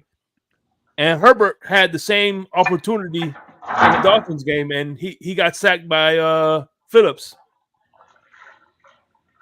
The last play of the game, if I'm mistaken. Yeah, no. And I remember for me, now I'm starting fourth down. I'm starting to like understand why people say it's a team game, but I hate football fans in general do this. I understand why they do it, why they put the pressure on the quarterback, which is the most important position on the team. But in general, football is a team game. Shout out to Kevin. Hey, Shake. Kevin, from all the way from Arizona. Who? You put that comment up, Shake? Who? Yeah, for sure. I appreciate it. Shout out to Kelvin. Kelvin knows what the fuck is going on up here. Kelvin, you need to specify who he's cooking. Kelvin knows exactly what's going on. But first and foremost, I have no idea who that is. And I will say you have been getting the best of Mountie and Mountie only. So yeah, no. I've been flaming a lot of niggas up here. That's what I've been doing. I've been flaming a lot of people up here. And Lewis, you got the best of Mountie and Mountie only. Relax on the N-word because you being that this is a pass first league in general, like, for that. You hear me? I understand why we put so much pressure on the quarterback position, but as a whole, football is a team game that wins. I'm starting to see what people are saying, that the team lost those games, not just one player. Like I'm starting to see what you and EM are saying, that the team loses those games, not just one player, but as a whole, we put so much pressure on Tua because certain parts of our fan base thinks he's this super elite quarterback. And no, but see, listen. Hey, Shake, bring up Thomas's comment. I'm trying to figure out who Thomas is talking about. Who? Funny how Amnesia would referencing that Chargers playoff game. You can't elaborate, Thomas, on that? Man, Amnesia. Okay. What were you gonna say, EM? Sorry. No. The issue is, no matter what side of the argument that you're on, right? Whether you're pro tour or you're not so much pro tour. I'm on the fence. I don't. And that's fine. And that's fine. All I'm saying is when you're referencing when you're making the comparison, and and people do it every day, bro. That's all they do all day. It could be you can have a completely different topic about another player or about another situation going on in the NFL. Too, Shake. But the conversation always has a funny way of circling back to Tua. So all I'm saying is that my argument and the pushback I give to people is that, okay, when you're having a debate about Tua, just, don't implement a double standard, bro. Like, don't be hypocritical in your comparisons, because again, Justin Herbert is a perfect example, right? Been productive, regular season guy, right? Got his first playoff victory. I'm sorry, first playoff berth last year, and he's yet to have a win. And again, but you hear Fred up here talking about, well, what more can the man do? Man, are you serious? Like, but you killed Tua, and that was a very good point that Lewis brought up about Tennessee. He had a double-digit lead in that going into the fourth quarter in that game, right? In the defense, right? They gave the lead up. Now, Tua he did have the football last, and he could have, made he could have, could have had another successful drive and put us in a better situation to win, but he didn't do that. Thomas, and that's fine. But all I'm saying is, just like he did not, right? He wasn't the best version of himself in that game on that last drive. Well, that y'all need to apply that same level of pressure to these other quarterbacks, Herbert included. That's all I'm saying. Keep the same energy, keep the same standard for everybody. Shake. Thomas clarified what he meant. Did you bring it up? I was going to read it. Hang on, Anthony. You got it, Shake? What is it? Now I was going to read Rhino's other comment about the contract. Thomas Jensen said the coach making... Hang on. No, not that one. No, Thomas saying the coach making stupid decisions by going cap space about for it on his own. Okay. That one. Right. He said all the doubts about Tua, he does understand it about him and his head coach, but signing us give us a lot of cap space when it comes to that. It would be in a wise move.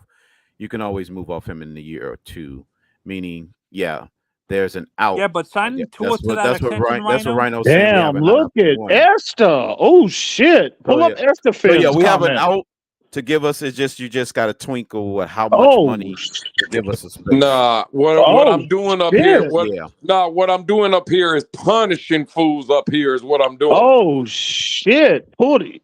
God damn. Well, he said you put goddamn disgrace, Lou. All I'm doing again, if my words sound like a disgrace, well then what does these people that come on these panels every day sound like? Because I'm using their logic, goddammit. So if it's a disgrace, then Esther must be disgraced with every motherfucking person that comes on these goddamn panels and says the exact same shit about Tua that I'm saying about a lot of other quarterbacks. I'm using these people's logic. I haven't said nothing today that I truly believe. I'm going by the logic of our fan base. I hear every day, again, I go everywhere. I hear every day, Tua has no division titles, no playoff wins. The man's trash. He's a bum. He's this. But now Justin Herbert, that has no division titles, no playoff wins, and is a fourth-year quarterback, just like Tua Tagovailoa. Now I'm hearing words like, well, it's the defense's fault. Well, it was the coach's fault. Well, it was every excuse in the book. But when it's Tua in those same scenarios, right? Now, all of a sudden, it's just a Tua problem, though. I'm using their logic. No, and I want to push back on what Rhino just said. That would be, to me, that seems like panicking a little, like, because we're in a cap situation, we're going to sign Tua. Like, that seems like Greer panicking a little bit because of the cap situation, signing to helping us money wise. That's a dumb solution. That seems like a panicking and a dumb solution to sign to it just because you made mistakes on signing certain player. Like, you're making up for your stupid decisions in terms of cap decisions? No, if you sign Tua's earn a contract, man. No. But what I'm saying, right? But they're saying, but he's saying they only doing it out of a purely mathematical reasons, not because he earned it on the field. That's what he's trying to say. Oh well, yeah. Well, that you can apply that Because to people is making a mathematical argument well only to that exclusively do that.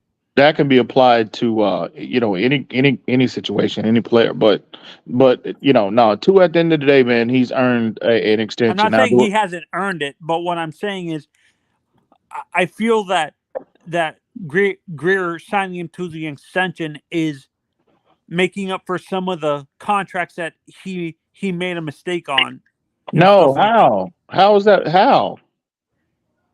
So you just said he earned it at a one. Hang on, real quick. For Bradley Chubb and the Real guys quick, like that.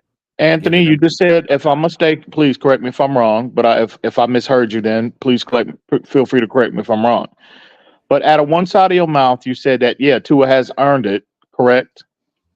But he I'm just asking you. Did you just state that you do agree that he has earned a contract? No, I'm saying based on Greer's logic, he feels Tua's earned it, but he's using this contract to cover up for some of the contracts that so you up don't our cap. So you specifically don't think Tua earned it? No, not right now. That's a sweet spot, Rhino, if they're going to do it. Hey, by the way, check this out. I just want to remind people the last time we played the Chargers, this was the last play of the game. Just putting that out there. Y'all remember that? Zach Seiler stopping. Damn. Yeah. And I don't want to make this. I don't want to make this say shit on Justin Herbert. Pardon my language, Shake. Shit on Justin Herbert session. No, it's just that Herbert is a good quarterback. Tua is a good quarterback. Both of them are good players. Both of them have another level to get to be considered in that. Developing still. That's a good in that 1 percentile category, right? So I don't understand and again, for anybody, right? My only pushback, my only expectation of the fans is just keep it consistent. Thanks, Rhino. Thanks for coming by, man.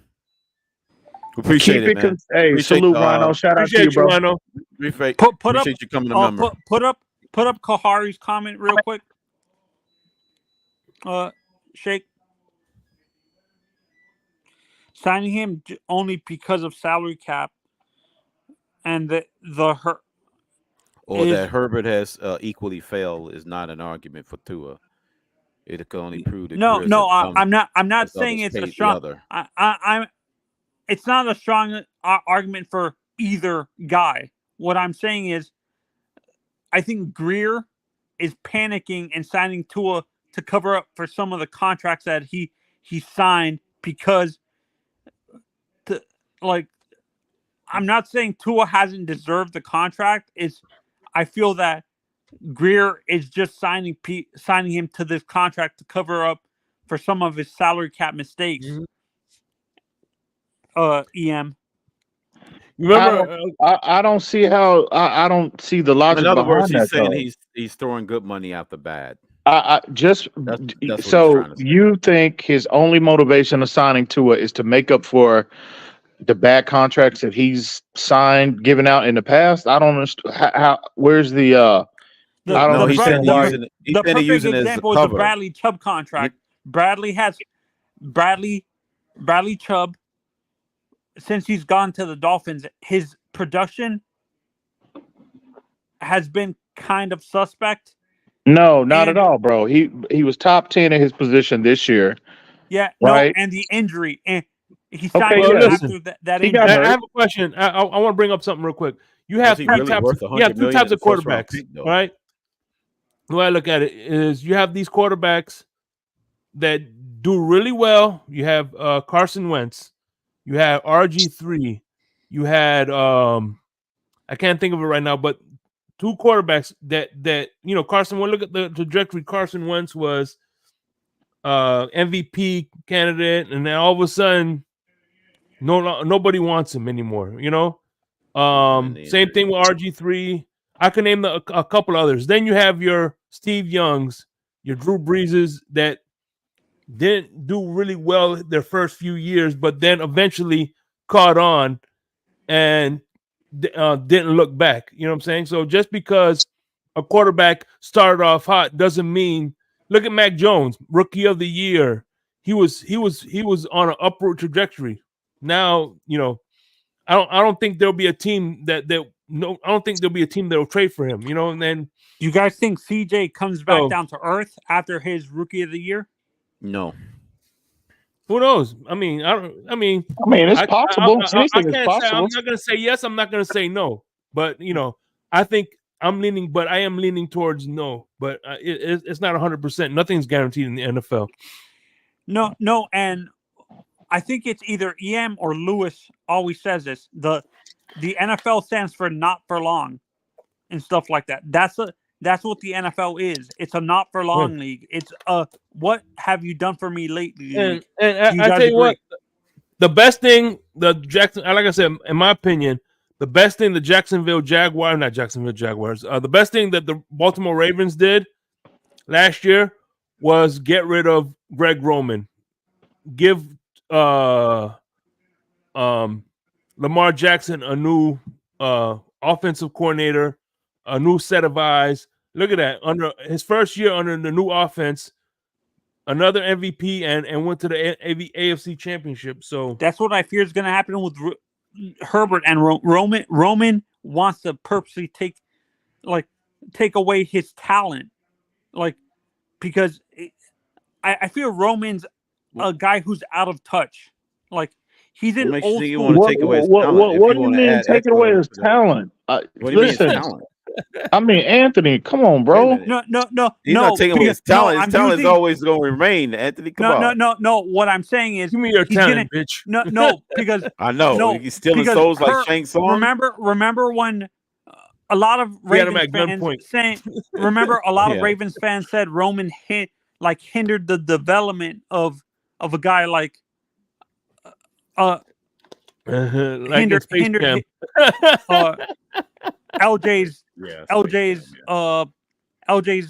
what is it called? LJ's development, because he was so focused on the running game that it he hindered his development where in terms of his passing ability and stuff like that. With LJ, where he was this motherfucker. I don't agree with that, but go ahead. No, because he was so focused on his running ability that people underestimate. Roman was so focused on using running plays that people focus so much on LJ's running ability that they underestimating how good of a passer he was. Well, under Greg Roman, right? His first MVP, he had better numbers than he did under their current coordinator. Oh, under Todd Monken, you feel he threw for more touchdowns, he threw for more yards, he ran for more yards. You're right, but he had better team success under this offensive coordinator. Yeah, the team wise, was more successful as a team. Yeah. No, and no, that he went further in the playoffs. I'm going off what Ravens fans felt that he was hindering his development as a passer because he was focusing so much statistically on his rushing ability, not as a passer. I disagree with that. Again, he had his most productive year passing as a passer under Greg Roman. Not with Todd Monken. I don't see the logic behind that. No, and that's you saying Greg Roman hindered him, Anthony? Yeah, hindered him in turn, productive wise. That's the logic that Ravens fans are using. They felt that they hurt his development a little bit and stuff like that, and that's what I feel and Greg Roman himself said he wants to he wants to focus on the run game purely and take the ball out of Herbert's hands. Yeah, That's the comment that he said. I think they'd be more balanced, meaning 60-40. They'll go away from being 70-30. They'll be more 60-40. That'll be the perfect balance for them. Oh man, that's all you'll see. That's the only difference you'll see, Anthony. So hey, how much longer? No, but what I'm saying is the comment, the way I in heard about the 5 comment. minutes. All right, cool. About 5 minutes. So Crypto, do you think I was misreading the comment that Greg Roman? Yeah, you were, because the reason why I say that, because a lot of that stuff's coach speak. They gonna say what they say. Harbaugh was foaming at the mouth at the sight of being able to coach Justin Herbert, and then Greg Roman comes in and kind of undercuts him by saying we want to run the ball more. We're eyeing Saquon Barkley's of the world and have two dynamic offenses. I mean, backfield with Barkley and Eckler to balance things out. And it's the off season. It's the minutiae of the off season. Coaches gonna talk and players gonna talk.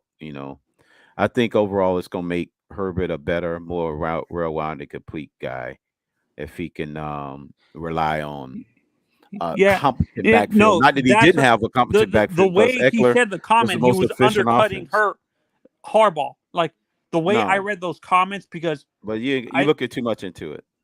Yeah. And I understand what EM and Lewis are saying, that they're not. Yeah, Herbert is there to stay. Yeah, no, him and Tua are about even. None in terms of the success in the NFL.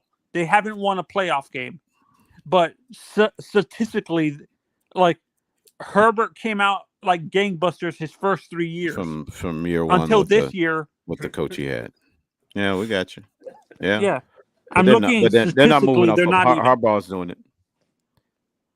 Thanks for having me. Hold on. Are you guys doing another show? Yeah. We're gonna open the panel Friday. Open panel on Friday. Have a good night, guys. All right, be safe, my brother. Be safe, man. G, if you're being followed in Antarctica, put your snowshoes on backwards. Never pick your nose on a bumpy road. There you go. That's a fun fact. Never pick your nose on a bumpy road. Also, if you're standing on some stairs, you're never facing frontwards or backwards. Either you're going up or down. Actually, rubbing one out in a bumpy road is a good idea. Yeah. You don't have to do any stroking. You just sit there. Just sit there. It'll just happen spontaneously. But yeah, we appreciate everybody who came in and yeah. Go ahead. Smoke Lounge will be Wednesday, definitely. Hal 9000, thanks, man. We had a new member that came a part of the show, and that's Rhino doing it, and I appreciate him doing it on this episode of the Crypto Show Entry Audit. So it's always a pleasure having new members of the tailgate come in on your inaugural and do it, or their inaugurals. What's his name came in for the first time on YouTube, the tailgate side today. Mr. Dean. Pretty good. So we had a bunch of new ones come around as far as their first time on the tailgate. We appreciate it. Hey, thanks, Miss Fins. Appreciate it, Miss Fins. Tony H, thank you, bro. Yeah, Tony. I'll make a pledge to keep the bullies away from you, and gotta keep them from bullying you. Gotta. And by the way, shout out to Kevin Lee. Gotta protect the Twitter fellas, man. We gotta protect the Twitter fellas, and I'll keep the bullies away from you, man. I'm making sure I don't forget Kevin Lee this time. Thank you, Kevin Lee, my second favorite Seminole fan in the building. I said Costa Rica, Casa Nostra. I guess that's a tongue twister. So, even with all the craziness that has been said, we still appreciate y'all coming by, you coming by, And of course, B MacD. You know, he's always a regular. We got Michael K. Mm-hmm. You know, or is it Michael J. Fox? Is it really Michael J. or Michael K? Just asking. Is it Michael J? Are you trying to trick us?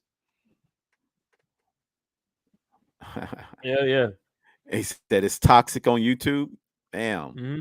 Shit. Well, Toxic on YouTube. anyway, I'll be in the back, so I'll let you get the final word. Just give me the signal when you want me to wrap it up. Oh, I'm pretty done. Thanks, fellas. Yeah, man, it's been a nice day. First episode since the Super Bowl, fellas. You know, we've been chopping it up, talking about the team. You know, I wanted to do a little bit of a dive into some of the key injuries that happened in key games, key moments. Just do your best to stay out of the hospital. You know, stay on the field, toughen it out. You know, 53-man roster is what's always important, not the 11-man or 22-man roster. It's always about the 53-man. If you could minimize the drop-offs from the second and third stringers, you're gonna be pretty good. Yeah. Hey, And but then hey, check there's this out. Before I'm sorry, hold on, Crypto. Let me say something. there's EM out there talking Yeah, hold on, real nonsense yet quick. again. Before let me just clarify one thing. All right, listen, y'all gotta give Anthony some patience, man. He's autistic. You know, I'm not trying to make excuses for him, but he is autistic, and you know the fact that he actually comes up here and expresses himself, I admire him 100%. So, and he's always you know what I'm welcome. saying? Just give him a break, bro. Real talk. Yeah, exercise Trash patience. talk me, That's trash all we talk can ask Crypto, for. but leave Anthony alone. I would appreciate that. I'm Well, sorry, that's man. Y'all have unacceptable, Shake Money. You're gonna let this this so-called Dolphin, I don't know who that is, make a comment about being terrible and trash?